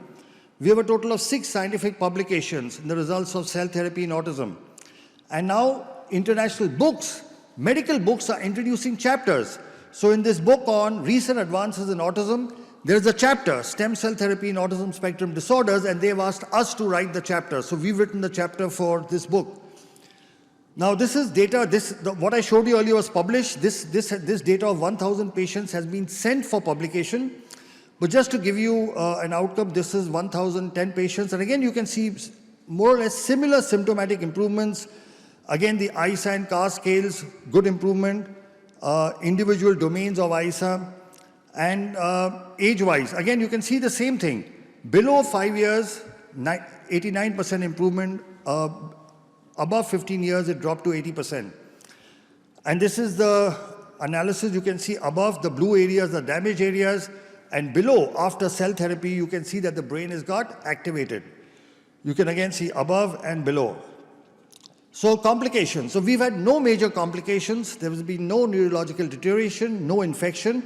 However, one major concern is that 3% of our patients develop increased incidence of epilepsy when they already had epilepsy in the past. 10% of the patients get a spinal headache which lasts for 1 or 2 days immediately after the procedure, and there was some nausea, vomiting, local pain, etc. Now we've published this as a separate paper. People normally like to hide their adverse events. We've published a paper saying that seizures may happen as an adverse event because there is no treatment which does not have adverse events. But if you know it, you can actually manage it. So we've published this as well. Now I'll just show you a couple of videos. Just if you have little time, so yeah, we have some time. So I'll show you a couple of videos. There are 3 sets of patients from 3 continents. This is a child from America, father was a cardiologist, mother is a nurse, and he's improved so much. Today, this kid is not only completely off the spectrum, this video is a little old, but he's topping in school and he's doing wonderfully well.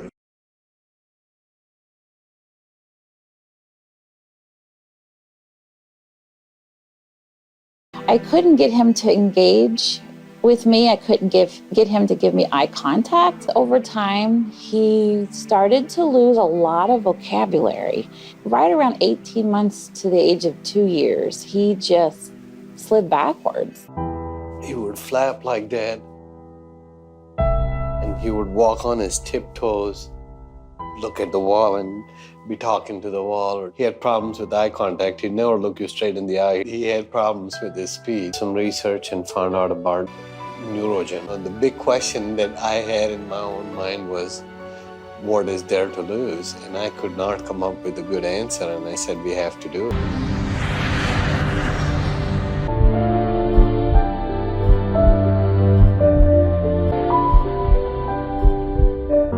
We started seeing better eye contact, definitely a difference in his engagement with us, with his sibling, his mood. He was so much calmer. Now he's all about taking his own shower. I have to just prompt him to get out, but he'll wash himself and he'll put his clothes on. Saw the PET scan images. I can't tell you the word, we were just so excited and thrilled. The areas that were hypoactive or non-active were warm. There was activity there. Ganesh has gone from the 3rd grade, 4th month reading level to a 7th grade, 1st month reading level in 5 months.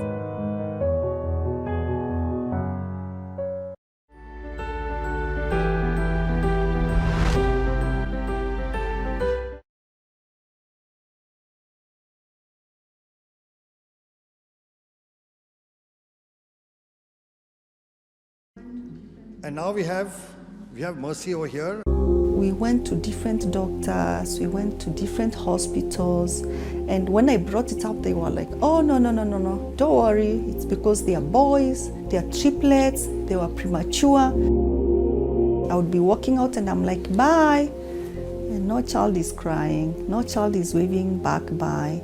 And by then, for sure, I knew that they should be doing that. The children had this behavior of disappearing. In fact, Eric disappeared 3 times in the middle of the night. The biting, the spitting, the scratching. How are we going to stop this behavior? We went to see the neurologist, and in 5 minutes, he said, these children are autistic. As parents, it was very traumatizing. First of all, we didn't understand what autistic means. So I decided to really get to read a lot about autism. I remember the first time I read about stem cell. I was like, wow, this is really good. We had a lot of questions which we asked, and we got very clear answers from Dr. Sharma. The day of the stem cell itself came. Actually, I was a bit anxious, of course, but really I didn't have fear. A bit of apprehension, anxiety, of course, as a mother, but I knew they're in good hands. We put a needle in this pelvic bone, and then we take out the bone marrow, which is the fluid inside the bone. The pure stem cells, once they are ready, a thin needle is inserted into the lower back. We inject the stem cells into the cerebrospinal fluid. It flows all the way up to the brain. Things that would have taken probably years to be accomplished in my sons, in like 8 months' time, we've really been able to come very far. Just with water. They used to defecate on their clothes, but now they can use the toilet. We've seen a lot of improvement in terms of spitting. The tantrums have reduced. Sleeping used to be a problem before, but at the moment, he is taken to his bed. It takes a few minutes and he is asleep. You see my son's cycle. You try to make them understand what it is to pedal, and they couldn't. But after stem cell, when we arrived in Kenya the following day, and we went out, and these guys could cycle.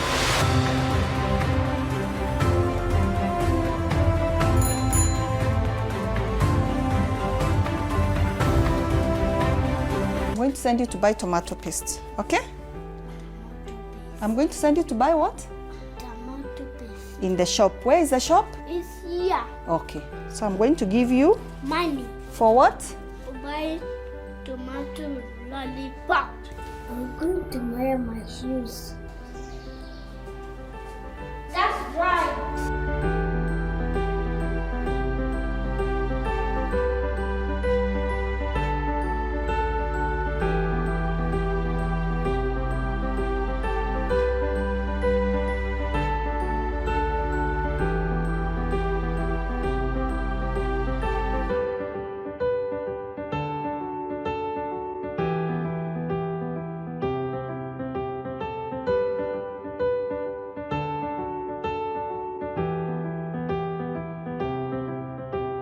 Parents ask me, so do you really think stem cell works?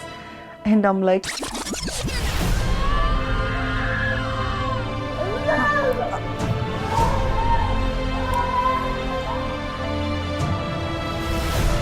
I can see changes, I can touch, I can feel, I can smell.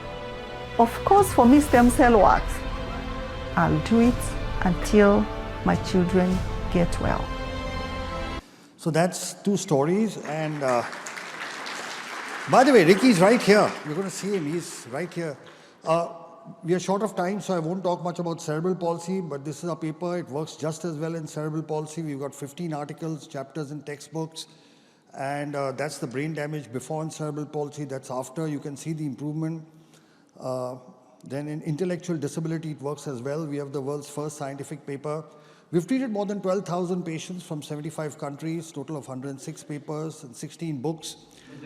And I'd just like to share the views of our Honorable Prime Minister. मैं Japan गया तो Japan मेरे कार्यक्रम में मैंने एक कार्यक्रम क्या जोड़ा मैं वहाँ एक नोबेल लॉरिएट साइंटिस्ट याकामाहा को मिलने गया मैं इसलिए किया गया कि उन्होंने स्टेम सेल के अंदर जो रिसर्च की है मैंने जितना पढ़ा था तो मेरे मन में आया था शायद इनकी एक खोज हमारे काम आ सकती है क्या है हम गए तो वहाँ गए उनसे चर्चा की और बेंगलोर के हमारे साइंस इंस्टीट्यूट के साथ आज उस दिशा में हमारा काम हो रहा है कि स्टेम सेल्स के द्वारा हमारे युवा साइंटिस्ट कुछ खोज करें. So that is the Prime Minister of India, Shri Narendra Modi ji, talking in Parliament about stem cells. And here is the President of the United States. Today, with the executive order I am about to sign, we will bring the change that so many scientists and researchers, doctors and innovators, patients and loved ones have hoped for and fought for these past 8 years. We will lift the ban on federal funding for promising embryonic stem cell research. Scientists believe these tiny cells may have the potential to help us understand and possibly cure some of our most devastating diseases and conditions, to regenerate a severed spinal cord and lift someone from a wheelchair, to spur insulin production and spare a child from a lifetime of needles, to treat Parkinson's, cancer, heart disease, and others that affect millions of Americans and the people who love them. There's no finish line in the work of science. The race is always with us. The urgent work of giving substance to hope and answering those many bedside prayers, of seeking a day when words like terminal and incurable are potentially retired from our vocabulary. So my conclusion is that adult stem cell therapy that we use may be considered a safe and effective treatment option for autism, cerebral palsy, and intellectual disability. It accelerates development, reduces disability, helps in functional recovery, and improves the quality of his life. We heard the two biggest democracies in the world are India and America. You heard the Prime Minister of India speak of stem cells. You heard the President of America speak about stem cells. But now I want you to hear somebody more important than that.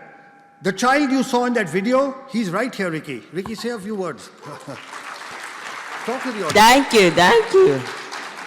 Say something. Thank you, everyone. I like to say thank you for giving me the neurogen stuff which we made.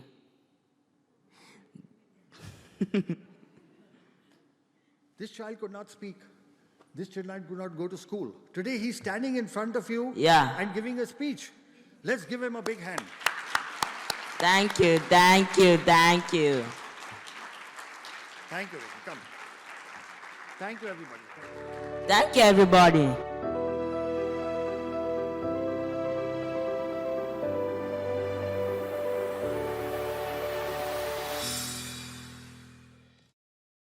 It is really my privilege to introduce this next speaker. When Dolly told me that I was going to be introducing him, I said, "Are you sure you want me to introduce him?" Well, I'm here, so I guess she was sure. Dr. Kerry Magro is an award-winning autistic professional speaker, best-selling author, autism consultant to the HBO series Mrs. Fletcher that aired in the fall of 2019, and the latest seasons of Netflix's Emmy Award-winning series Love on the Spectrum. If you haven't seen that, you really need to watch it. It is very, very good. He started professionally speaking 12 years ago via the National Speakers Association after he fell in love with theater as a child to help with his social and communication skills. Today, he has spoken at over 1,200 events during the time, including 2 TED Talks and talks at Google presentations. In addition, Kerry is CEO and president of KFM Making a Difference, a nonprofit organization that hosts inclusion events and has provided 100 scholarships for students with autism for college and counting since 2011. In his spare time, which I'm not sure how he has, he hosts a Facebook page called Kerry's Autism Journey that now has 218,000 Facebook followers, where he does on-camera interviews highlighting people impacted by a diagnosis to break down barriers in our community. His videos have been produced and have been watched over 35 million times. Kerry's best-selling books, Defining Autism from the Heart and Autism and Falling in Love, I Will Light It Up Blue, and his latest, Autistics on Autism, have reached the Amazon bestseller list for special needs parenting. Kerry regularly speaks with schools, companies, government organizations, and is always open to discussing potential future collaborations. He is based in Hoboken, New Jersey. Let's give him a really big applause.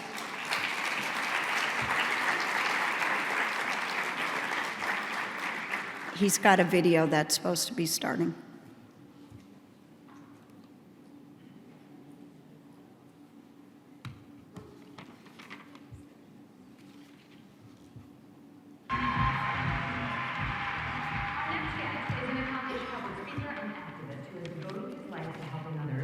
Not bad for a guy who was completely nonverbal for the first few years of his life. But once Kerry Magro found his voice, he had a lot to say. My parents have always told me I'm special, so why am I special? And then later on, I realized that I'm even more special because I have autism. Kerry Magro's childhood was marked with rough patches. He was completely nonverbal at age 2 and diagnosed with autism at age 4. I just remember having difficulties trying to explain myself to the world around me. When Kerry did speak, he struggled to express himself. Most of my memories were simply just about that kid who wanted to communicate with the world around him, but didn't have the verbal means of actually doing that. His mother, Suzanne, remembers watching her son have a hard time adjusting to the outside world. He turned 2 and he was scared of everything. He was scared of the water, he was scared of the rain. But as the years went on, Kerry slowly began to find his words. When you can't communicate with the people you love the most in this world about even some of your basic needs, it gets really, really tough.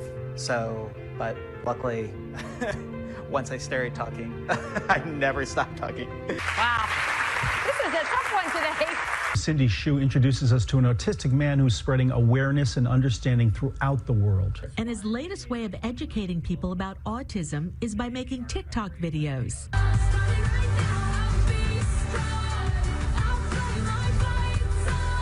received over 4.1 million views on TikTok. And I just had so many parents, educators, family members who just wanted to learn more about autism. And they were like, keep going, keep doing what you're doing because it's making a difference. In college, he started a nonprofit called KFM Making a Difference, which awards autistic students with college scholarships. He later earned his doctorate in education. He's now a professional speaker on autism and inclusion. We've gotten inquiries from people from Africa, Canada, the UK, and it's just shown me that we're not alone in this community. There are people impacted by autism across the globe. He's written 4 books. His latest one is called Autistics on Autism. All proceeds will go to his scholarship foundation. You are going to find 100 amazing autistic adults' stories of how they were able to navigate their adolescence and ultimately succeed in their journeys. He says most publicly funded services end for autistic children when they age out of school, so that could be late teens. He's fighting to get resources for autistic adults through legislation and has this message for parents. Never give up on your child. Never give up on getting them the best quality supports so they could live their best quality of lives, because again, it's a spectrum. And it's really about providing those resources across the lifespan, because autistic children will grow up to be autistic adults and we need to be ready for them. And he'll keep promoting awareness any way he can. What I'm doing today. Awesome.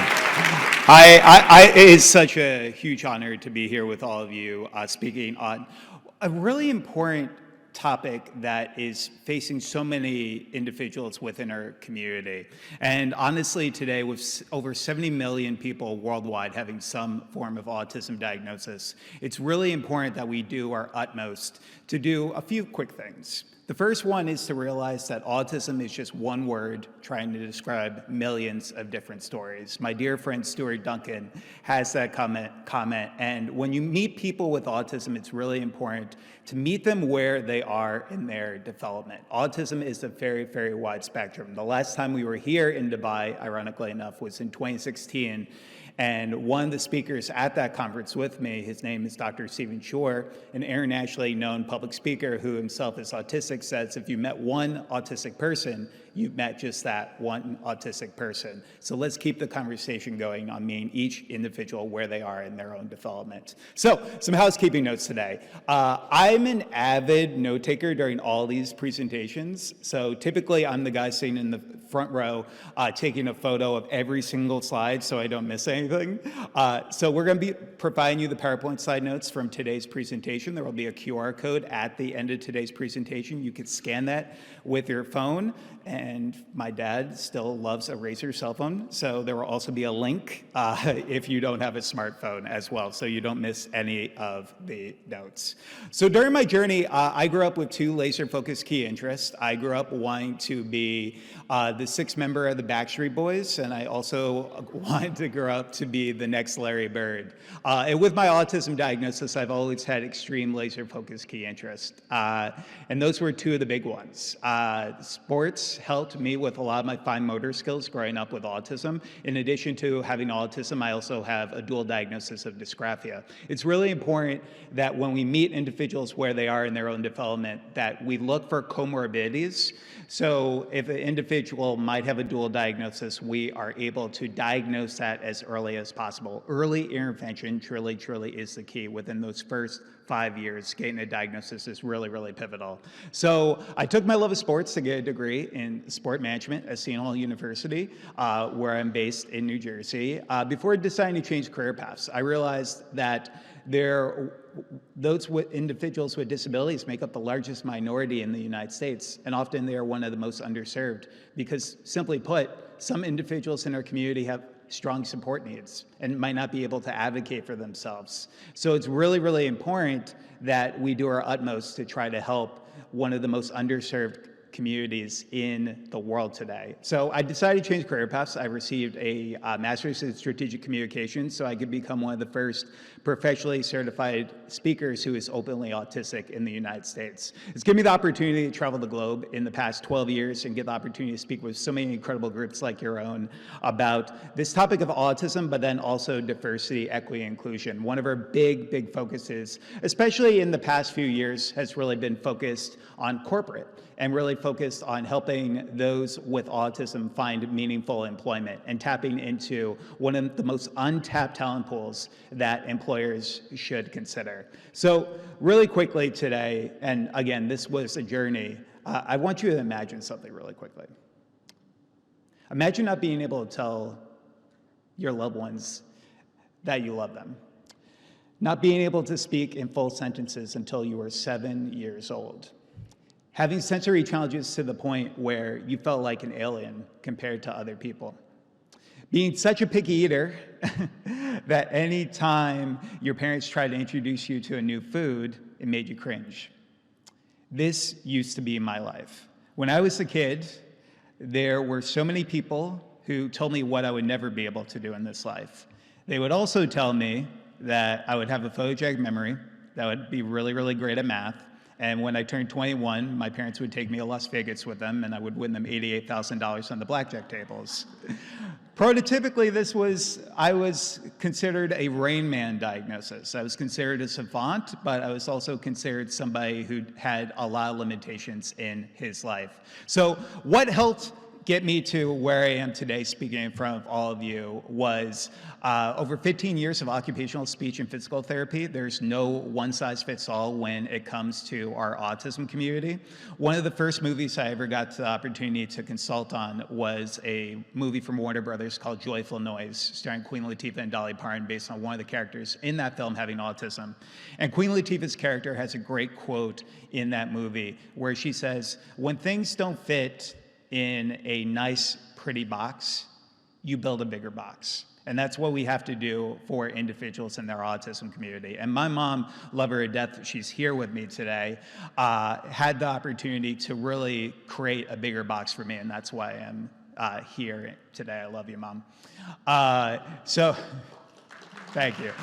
And now she's going to be blushing for the next 30 minutes, so I am so sorry for that.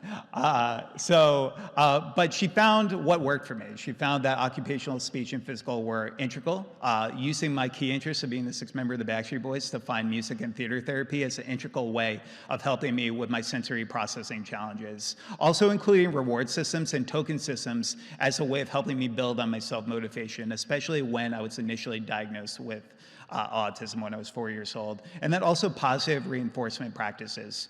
Telling our kids what they are good at the beginning of each day can really help provide a positive mindset for them in their academics every single day, but also their lives as well. And then also self-advocacy. It's so important in our society that we teach our kids about their diagnoses at earlier ages, because I grew up knowing I was special, but not knowing what that meant. So for years in my life, it was just me going to specialized children's hospitals and finding services and seeing kids lining up blocks and lining up their toys. And I was always like, these individuals are special just like me, but why am I special? And it was so life-changing to learn about my diagnosis. So my background today, I would say about 80% of our annual referrals are in speaking with diversity, equity, inclusion groups, employee resource groups, about tapping into this untapped talent pool. Some of the things that you should know is that those with autism, on average, are more likely to stay at a job longer. They are more likely to take less time off from work. And when we talk about the majority of reasonable accommodations, I speak to so many companies, even globally, who say, well, Kerry, I'm not sure if I could actually hire somebody who's on the autism spectrum because I think it's going to affect the bottom line. And a lot of people don't know this. The majority of reasonable accommodations cost absolutely nothing. And when they do, it's typically just an onboarding fee of around $500 to $1,000. So let's start changing the conversation. I took my love of theater when I graduated from college to really just get involved with the entertainment industry. I got to meet a wonderful man named Todd Graff, who was directing this movie called Joyful Noise. And I told him about how theater had an impact on me growing up on the autism spectrum. And he was like, Kerry, would you like to be a consultant on this film? I didn't actually know this was a job that people could get paid for, and I thought I was getting punked at the time, and I thought it was just like a practical joke that my parents kind of like threw at me from like a family friend. But within just a few days, I was working on this Hollywood film with one of the characters having autism, and we've now got an opportunity to work on a wide range of films and TV shows today that focus on autism-related characters, because representation truly, truly matters within our community, and seeing more individuals with disabilities on the screen today.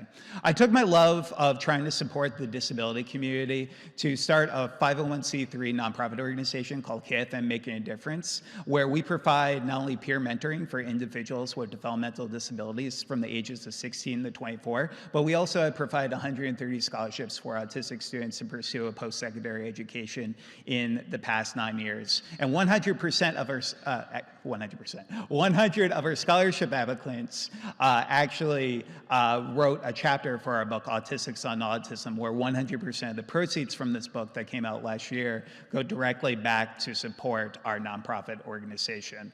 So along the way, one of my mentees, when I was just starting off my nonprofit, said to me, Kerry, how do I learn more about the autism community from people who are actually impacted by autism? And I didn't have any resources to share with him, really. So I thought to myself, why not write a book? I assumed it would sell 50 copies and be a good Christmas gift for my parents. When my first book, Defining Autism from the Heart, came out, focused on self-advocacy. But within 3 days, it became an Amazon bestseller for special need parenting. And it continued to give us a platform to discuss autism within our communities, writing books about autism in relationships, college for students with disabilities, in addition to how we look at this life after lockdown, after COVID-19, how we could support individuals with developmental disabilities. And one of the most fun things I get to do as part of my job is I get to meet local self-advocates, and I get the opportunity to nurture their self-advocacy. We got to meet this incredible family that I wanted to highlight with all of you today, because it's a unique message that I hope more people in our community can really relate to. So we're going to play this video, and fingers crossed tech works. Yeah. You have two sisters, Rachel? Both sisters. Both sisters. JJ, what do you like to do for fun?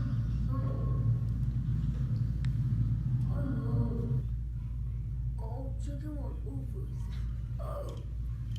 TV shows. His personality is amazing. He's so funny. He doesn't even know it. Like, he doesn't know how funny he is, which makes it better. I love how JJ makes these movies, and he uses the stuffed animals, and he shows us to all of us, and I think it's really cool. What is one of your favorite things about your sister? Like that. JJ likes it. I would like Katie. Yeah, okay, yeah. What do you like about me? Yeah, me. Yeah. What do you like? Television. Okay. I don't like how people treat autistic kids different, because they're exactly like us. They have feelings too, and they act like autistic kids don't have feelings. How does it make you feel? It makes me really upset. For siblings who might be watching this at home, what would you like them to know if they may have a brother or sister who's on the autism spectrum? Celebrate accomplishments, encourage them to do the best that they can. We have a good family. Yeah. Everyone's supportive. It's just a circle of love. So one of the key messages I hope I could leave you with today is that it takes a village. And you have to realize that regardless of where you are in this journey, whether you're an educator here today, a therapist, a parent, or a self-advocate, it's important to know that every single individual in your lives can hopefully become part of this village to make sure that we're providing reliable autism resources across the lifespan for our over 70 million individuals who are autistic today. So every single place I go to speak, I've had the opportunity to travel the globe and get the opportunity to share my story, but I realized that many individuals in our local communities didn't have an opportunity to share and lift their voices. So I started a video series as part of my Facebook page, Kerry's Autism Journey, where we now get to not only nurture self-advocacy in these young individuals, but also give them a platform to hopefully break down barriers and biases within our community. We've highlighted everyone from a 6-month-old with Down syndrome in the Bahamas all the way to an Army veteran with cerebral palsy who didn't tell his platoon that he had cerebral palsy so he could fight for our country. So it was truly, truly remarkable. The other big note I hope I can leave you with today is that girls with disabilities often fall through the cracks in our society. We see this so much with so many girls being able to bear masks, different characteristics such as stimming, such as known as self-stimulatory behavior. There are some individuals who fall through the cracks because of that. We're going to skip this video and maybe come back for it if we have a little bit of time. But what I will tell you about Rachel's story is that Rachel is a truly amazing individual who didn't get diagnosed until she was a little bit older. And it was because of, again, so much stigma in our communities is focused on boys with disabilities. Now, we're not only talking about autism, but we're talking about ADD, ADHD, and the neurodiverse lens that we talk about in our communities. In addition to that, when we talk about this topic of autism, we need more not only government organizations, but we also need more travel destinations to go about certification. I've had the wonderful opportunity to collaborate with a group called IBCCES, who do certified autism centers around the country. We just spent yesterday at Aquaventure at Atlantis, and they are a certified autism center. We got to see sensory guides that they had for different rides, which told you how much sensory processing each ride specifically had. And it was just so amazing to see the structure there, especially to bring families of autistic children to our parks. It was truly an amazing thing to see. In addition to that, when we talk about this, it's also just great to reduce stigmas. One of the great things about certified autism centers is that they train up to 80% of their employees on autism and sensory awareness in the hopes of helping these individuals understand a little bit more about how to approach our community. So how I got involved in making the world more inclusive, my interest in certification started with wanting to host more sensory-friendly meetings in my home state of New Jersey.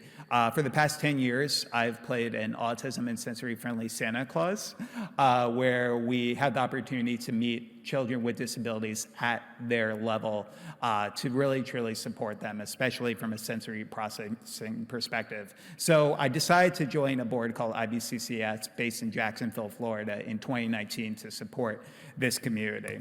So during my work in public speaking, one of the most interesting experiences I had was when I was speaking at a Fortune 500 company, and we were speaking about diversity, equity, inclusion, and one of the individuals in there asked me if every single person who has autism grows up to be the good doctor. If anyone has seen The Good Doctor is a show on ABC focused on Dr. Sean Murphy, a savant who is on the autism spectrum.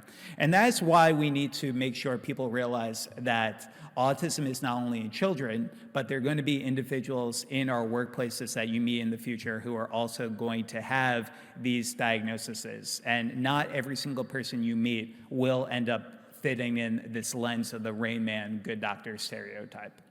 So that's the other big thing. We have to realize that autism has no look. Typically, the two most common things people say to me when they come up to me for the first time is they say, Kerry, you have autism, but you don't look like you have autism. And then also, Kerry, you have autism, but you look so normal. Disability has no look. And it's important that we not only discuss this, because it's also important about promoting kindness. When we talk about our society, there are going to be people that you meet who you're only going to see the challenges that may face on the surface. You're not going to know what's going on in day-to-day lives. So one of my biggest challenges, though, was sensory related. I grew up having a hypersensitivity when it came to loud noises. I would wear earbuds in my ears. I would wear sunglasses in many of my classrooms due to fluorescent lights. So luckily, though, I had not only a great occupational therapy team, but I also had an in-house occupational therapist who truly, truly helped me. And this is a global movement that we're seeing. There are more groups that want to go about certifications because they realize that it's not only the right thing to do, but it also demonstrates high ROI, because at the end of the day, more individuals are likely to buy products from groups that patronize with the disability community and support those with disabilities. We were so excited to see that Mesa, Arizona became one of the first autism certified cities in the globe. And they have done a remarkable work, not only to provide certified autism centers for first responder groups, but also their businesses and travel destinations as well. And in addition to that, Dubai recently announced it plans to become the first certified autism destination in the Eastern Hemisphere. Give your guys yourselves a round of applause. That's really, truly, truly remarkable. And we need more individuals like yourselves championing this cause. So we applaud Dubai for taking the necessary steps to make certifications like this possible, realizing the importance of the autism community. One of my favorite experiences I've ever had was at a certified autism center. After growing up as somebody who struggled with textural issues and having issues with water on my skin, there was always something soothing about playing with animals in the water. So I got to go to the Discovery Cove in Florida, which was at a certified autism center, and we got the opportunity to swim with dolphins. And I have terrible balance issues. I can't ride a bike for the life of me.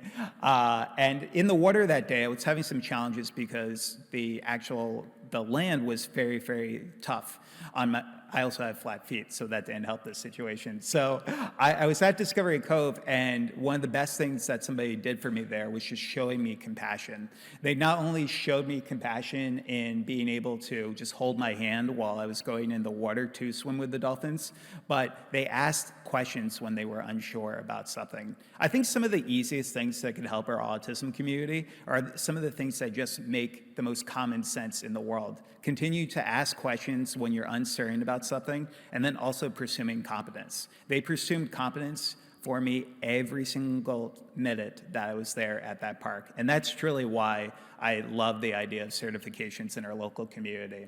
In addition to that, other things to consider, autism and the majority of disabilities are lifelong. While early intervention is the key, those first 5 years are pivotal, we need to realize that people don't cure themselves of having autism. We spoke in Egypt a few years ago when we were laying the pyramids of Giza blue, and I was just talking to somebody about this earlier, and one of the parents asked me if exorcisms could cure autism, and I was like, oh, wow, that's an interesting perspective I haven't heard from before. It just goes to show that the education truly needs to be there in more of our local communities, because if you don't have that personal connection, and just by a show of hands really quickly today, how many of you know of somebody who's on the autism spectrum? And if you feel comfortable, how many of you have a sibling or a family member who's on the autism spectrum? Okay. And if you feel comfortable enough, how many self-advocates are here today? Yeah, we have quite a few. It takes a village, and using your voice can truly make such an important change within our community. Another key message I hope I could leave you with today, if it isn't written down, it didn't not happen. Documentation is so important, especially when we look in 2023. Hearsay is something we really can't get behind anymore. We need to make sure that we're not only documenting in our workplaces, but also for our kids. I think it's important for every therapist and educator to have a journal where they can document for their child, look at short and long-term goals that they have for the individuals, but also helping the parents understand about their developmental milestones as well.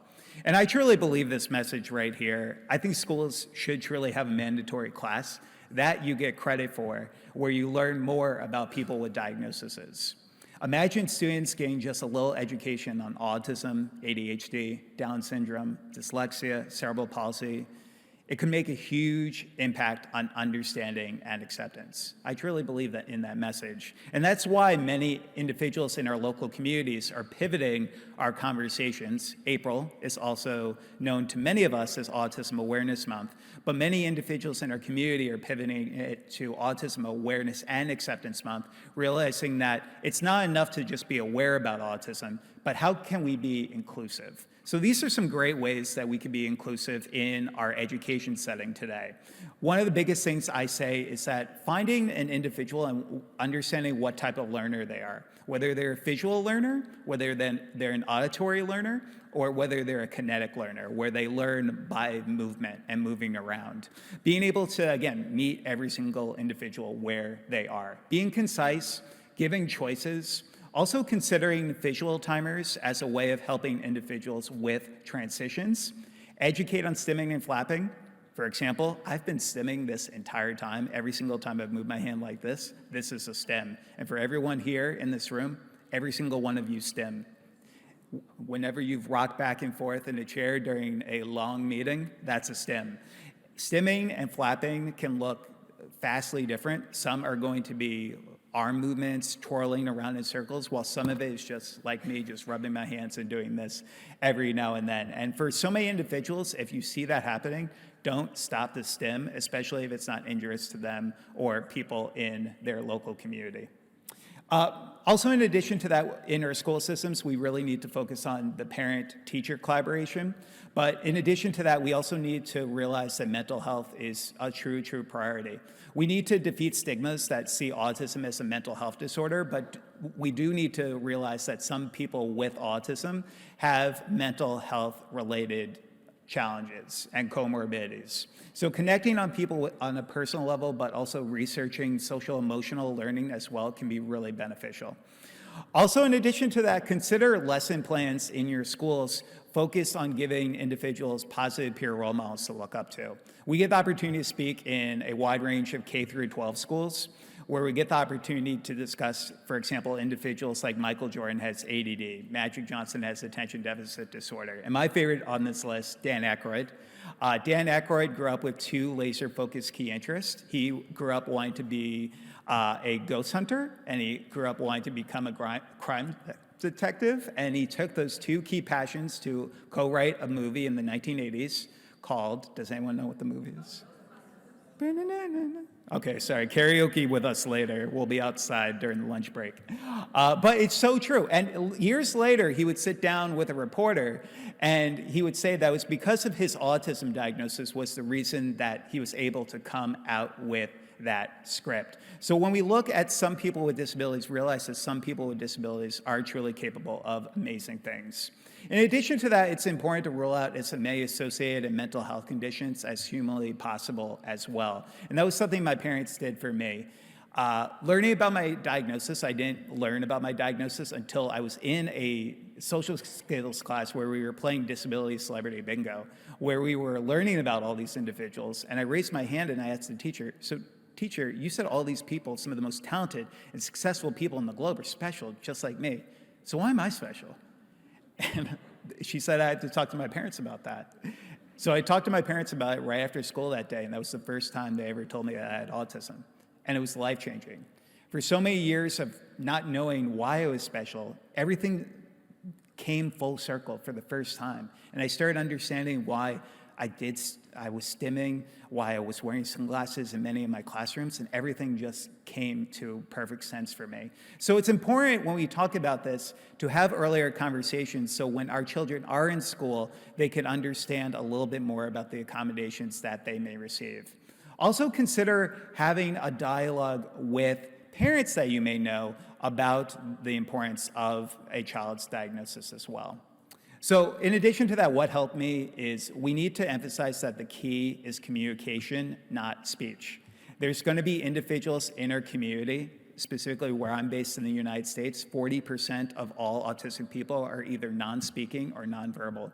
But one of the stigmas we have is that a lot of people think that they are unintelligent and have a low IQ. And that couldn't be farther from the truth. Most people on average, especially in the United States who are nonverbal, have an average to above average IQ. So we need to realize that also the key is communication, not speech. But just because somebody's nonverbal does not necessarily mean that they're unintelligent. There's some great global tools that you can use to understand how individuals in your communities communicate, such as the communication matrix. This is a free benchmarking tool that helps assess how individuals communicate within our local communities, from things like pre-attentional behavior, intentional behavior, and then also unconventional, and also helping you understand the differences between nonverbal and non-speaking, because there's a lot of stigmas around that. Nonverbal literally means no noises at all, no babbling at a certain amount of months a kid is growing up. Non-speaking could be something completely opposite of that. In addition to that importance of peer mentoring, I truly believe that every school system around the globe should have a strong peer mentoring program, because it just makes sense. It doesn't affect the bottom line in our schools. Typically, it just takes an academic advisor 20 to 25 hours every academic year to put into place to give kids positive peer role models. It not only has been shown to lead to decreases in depression, anxiety, but it also helps from a bullying prevention perspective as well. And then social connections can lead to academic success. We need to educate our schools about the importance of providing more elective opportunities, but also more unified classrooms as well, helping individuals with and without disabilities be able to interact, not only to become more inclusive overall, but to help them have those social connections, because a little awareness can truly go a long way. And then also considering educating around universal design for learning. Lecture style is truly, truly dying in many of our communities. So the importance of getting individuals out of their seat and engaging with them is really, really important. Hey, Mama Mags, how am I doing on time?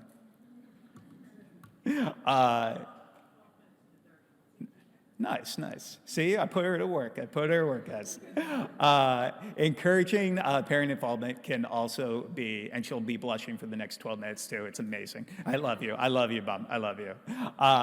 Encouraging parent involvement is really key as well. I did my dissertation. I got my doctorate in education at New Jersey City University, so I could become an adjunct professor while I continue my full-time job public speaking. And I did a qualitative study focused on the perception of resources for parents of children with autism who are in online communities. And what we learned from these semi-structured interviews was the importance of trying to find a village, especially for those who have multiple jobs, for military families who might be traveling a lot, being able to find your village online. And seeing that a lot of parents have found success using Facebook groups and other methods of technology as a way of helping them communicate, especially around referrals towards different therapies and supports in their local areas. Also consider in your schools having alumni organizations comprising of individuals with disabilities to educate the school districts about the disability community and what helped them when they were in school. Again, something that doesn't affect the bottom line, and it just makes a lot of sense. In addition to that, creating home safety zones. One of the things that we've loved about the certified autism centers we've seen here in Dubai is that each one of them has a quiet zone or a quiet space. And that just helps so many of us, regardless if somebody has autism and has social and communication challenges or sensory-related challenges. All of us could use a quiet space every now and then. I know I could. And then also considering how we look at visuals, especially for non-speaking individuals, I definitely recommend, especially in local parks that you know, considering advocating with your local governments to look at instituting communication boards as a way of helping individuals who are non-speaking communicate with those who are verbal. PECS boards, also known as Picture Exchange Communication Systems, are something that has truly been very, very helpful for many individuals within our autism community. In addition to that, we need more inclusive events in our classrooms. And I wanted to share a quick video with all of you so you could get a little sense of one of the things that we're doing to try to be more inclusive for the world. Please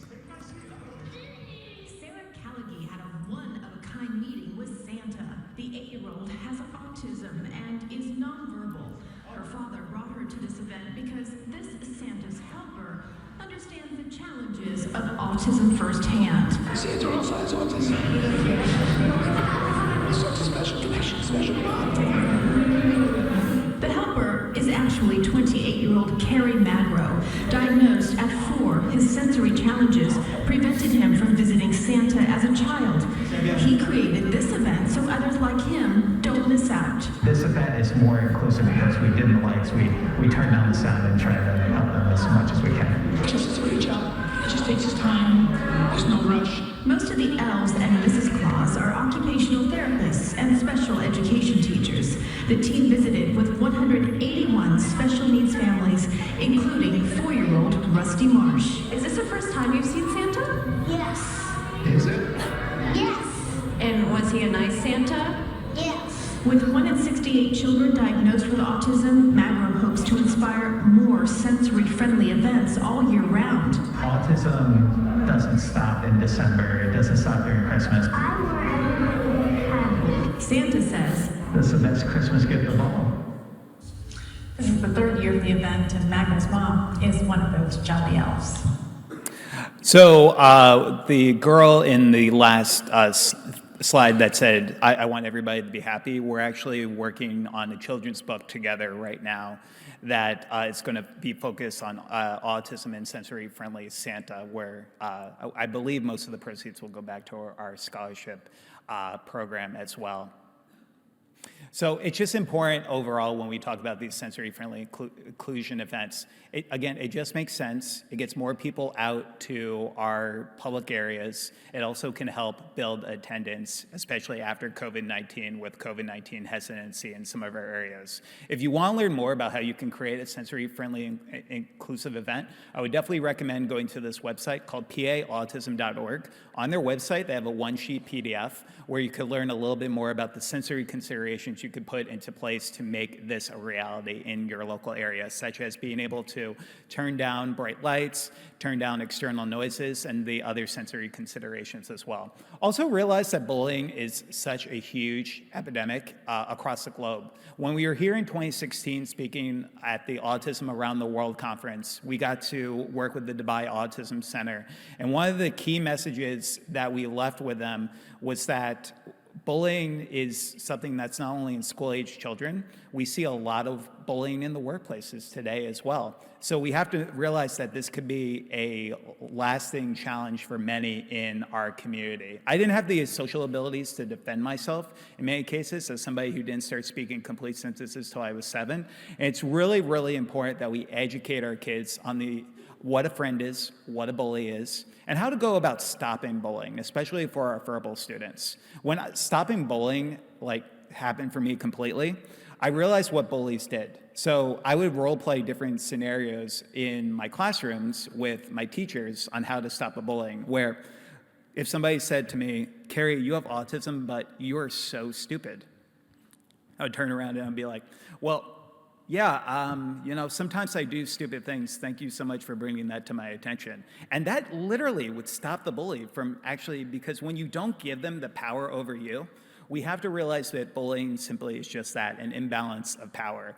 And when that bully wants the power over somebody else, being able to tell the bully that regardless of what you say, you could hate my guts, I'm still gonna love you anyway, it completely stops that situation from happening. So let's continue those conversations. October is also National Bullying Prevention Month, so it has a global perspective on discussing the importance of pivoting from autism awareness to autism acceptance.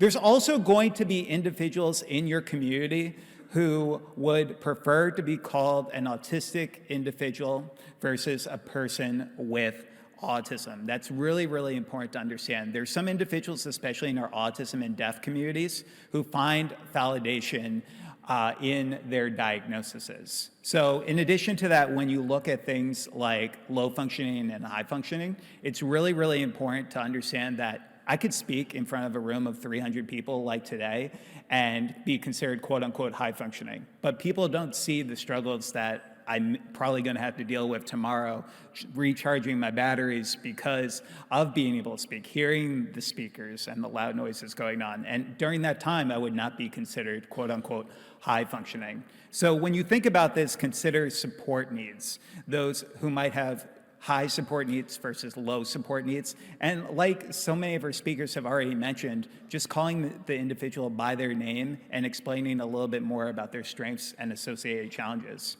So finally, the 10 things that really helped me get to where I am today speaking in front of all of you. The first thing is that we need to make sure that we're providing positive peer role models, that we're focused on the transition period as well. Our autistic kids will become autistic adults, and we need to be ready for them. I've given 2 TED Talks that are available to check out on YouTube, focused on adult autism, where we discuss this in more detail.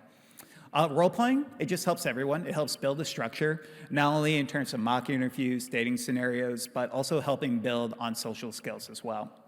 Servant leadership, I had so much mind blindness growing up, and I thought it was my way or the highway most of the time, and I didn't understand the perspectives of others. And getting involved in community service helped open my eyes to some of the hardships that individuals face in their communities. I think that our students should have just 10 hours of community service every academic year to understand more about the perspectives of others in their community. Learning from other self-advocates, you obviously got to hear from Dr. Temple Grandin. She is phenomenal this morning. But continuing to promote self-advocates to give individuals an opportunity to look up to somebody. Peer mentoring, it just makes sense. Every school should have them. Before COVID-19, we were giving staff development for 350 educators in Las Vegas. And we asked them, how many of you have a strong peer mentoring program in your school? And only 3 out of the 350 raised their hands. And I was stunned. This doesn't affect the bottom line, and it's just the right thing to do. Like Queen Latifah's character says, create a bigger box. So when it comes to therapy, you have to meet each individual where they are. But I've seen positive benefits of cognitive behavioral therapy as a way of helping individuals go towards positive thoughts who might have negative thoughts and challenging behaviors.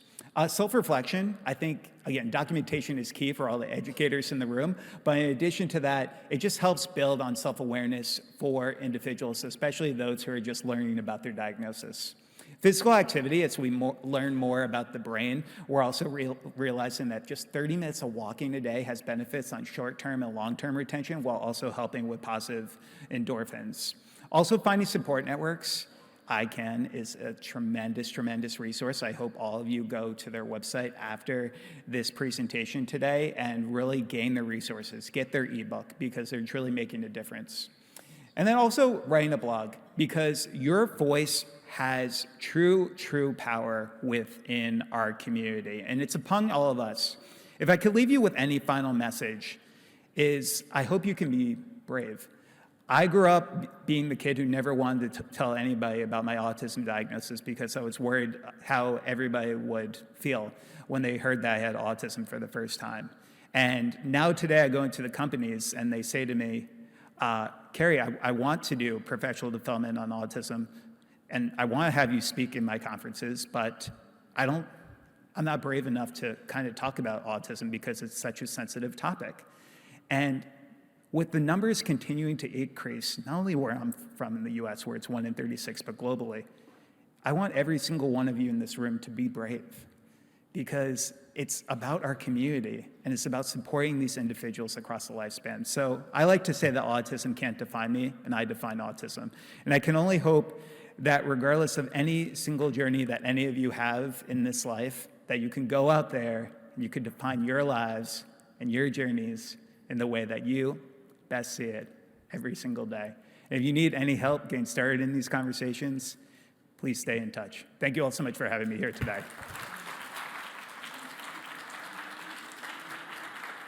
Yeah, so just one small announcement that we have. We would really love to felicitate Kerry's mother, and we would like to call upon Miss Mercy, as she's as well a parent, and hand over the award to Kerry's mother. Ma'am, please.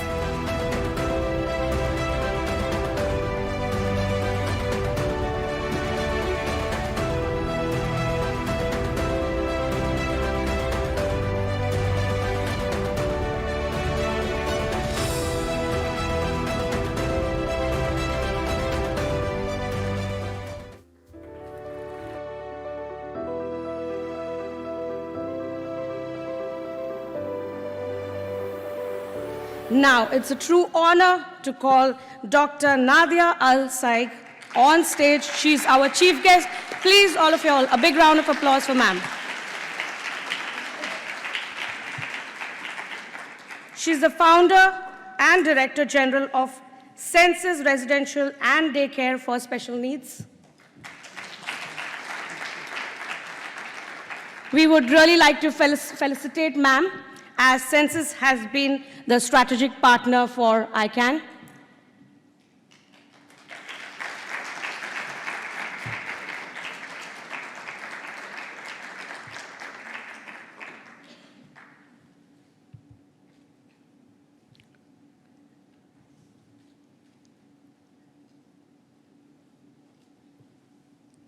Next, we would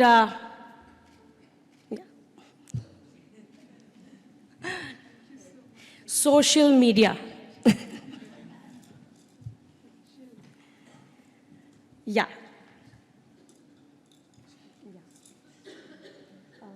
We'll just do a bit of that. Next, we would like to felicitate MENA organization as well, as they as well are the strategic partners for ICAN. A big round of applause.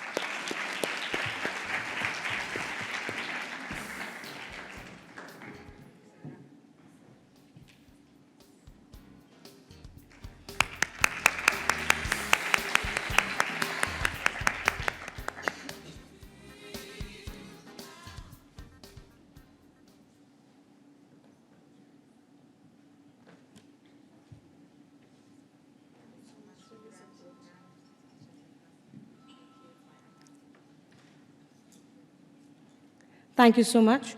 And now we would like to felicitate Farhan Shahid, who is from Senses and has been helping us with the entire organization of ICAN.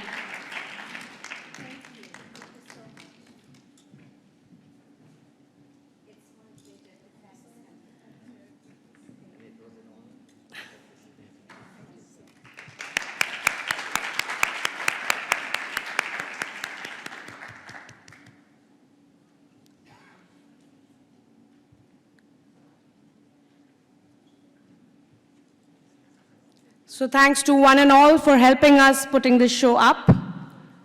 Okay, now I would like to invite Dr. Nadia to say a few words. Yes,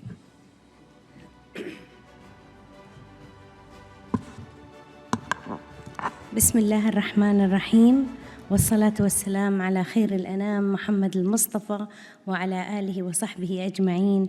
Good morning everyone, and I would like to welcome the International Conference for Autism and Neurodevelopmental Disorder, ICAN Dubai 2023. It's a great honor to be a part of this event, and hope we come down with this conference with the best practice to the region and share knowledge to the latest trends on autism and neurodevelopmental disorder. And really, I would like to take the opportunity to thank you all, thank the speakers and the partners of this conference, and especially the audience for your participation. Thank you so much. Thank you.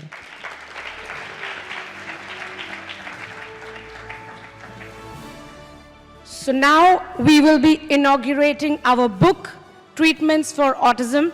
As we did see in the film, it was earlier already inaugurated in English, but now we are inaugurating it in Arabic language. So ma'am would do the honors.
to give you a brief about this book.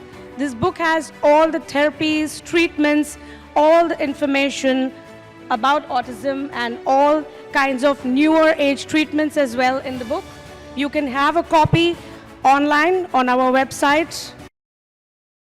You can request for that, as well as we have English books that are available. So you can just send us an email on our website. Just log on to www.autismconnect.com and you can just subscribe for the book and you will be able to get one. Thank you so much, everyone. I would really be very thankful to all of you. Thank you so much.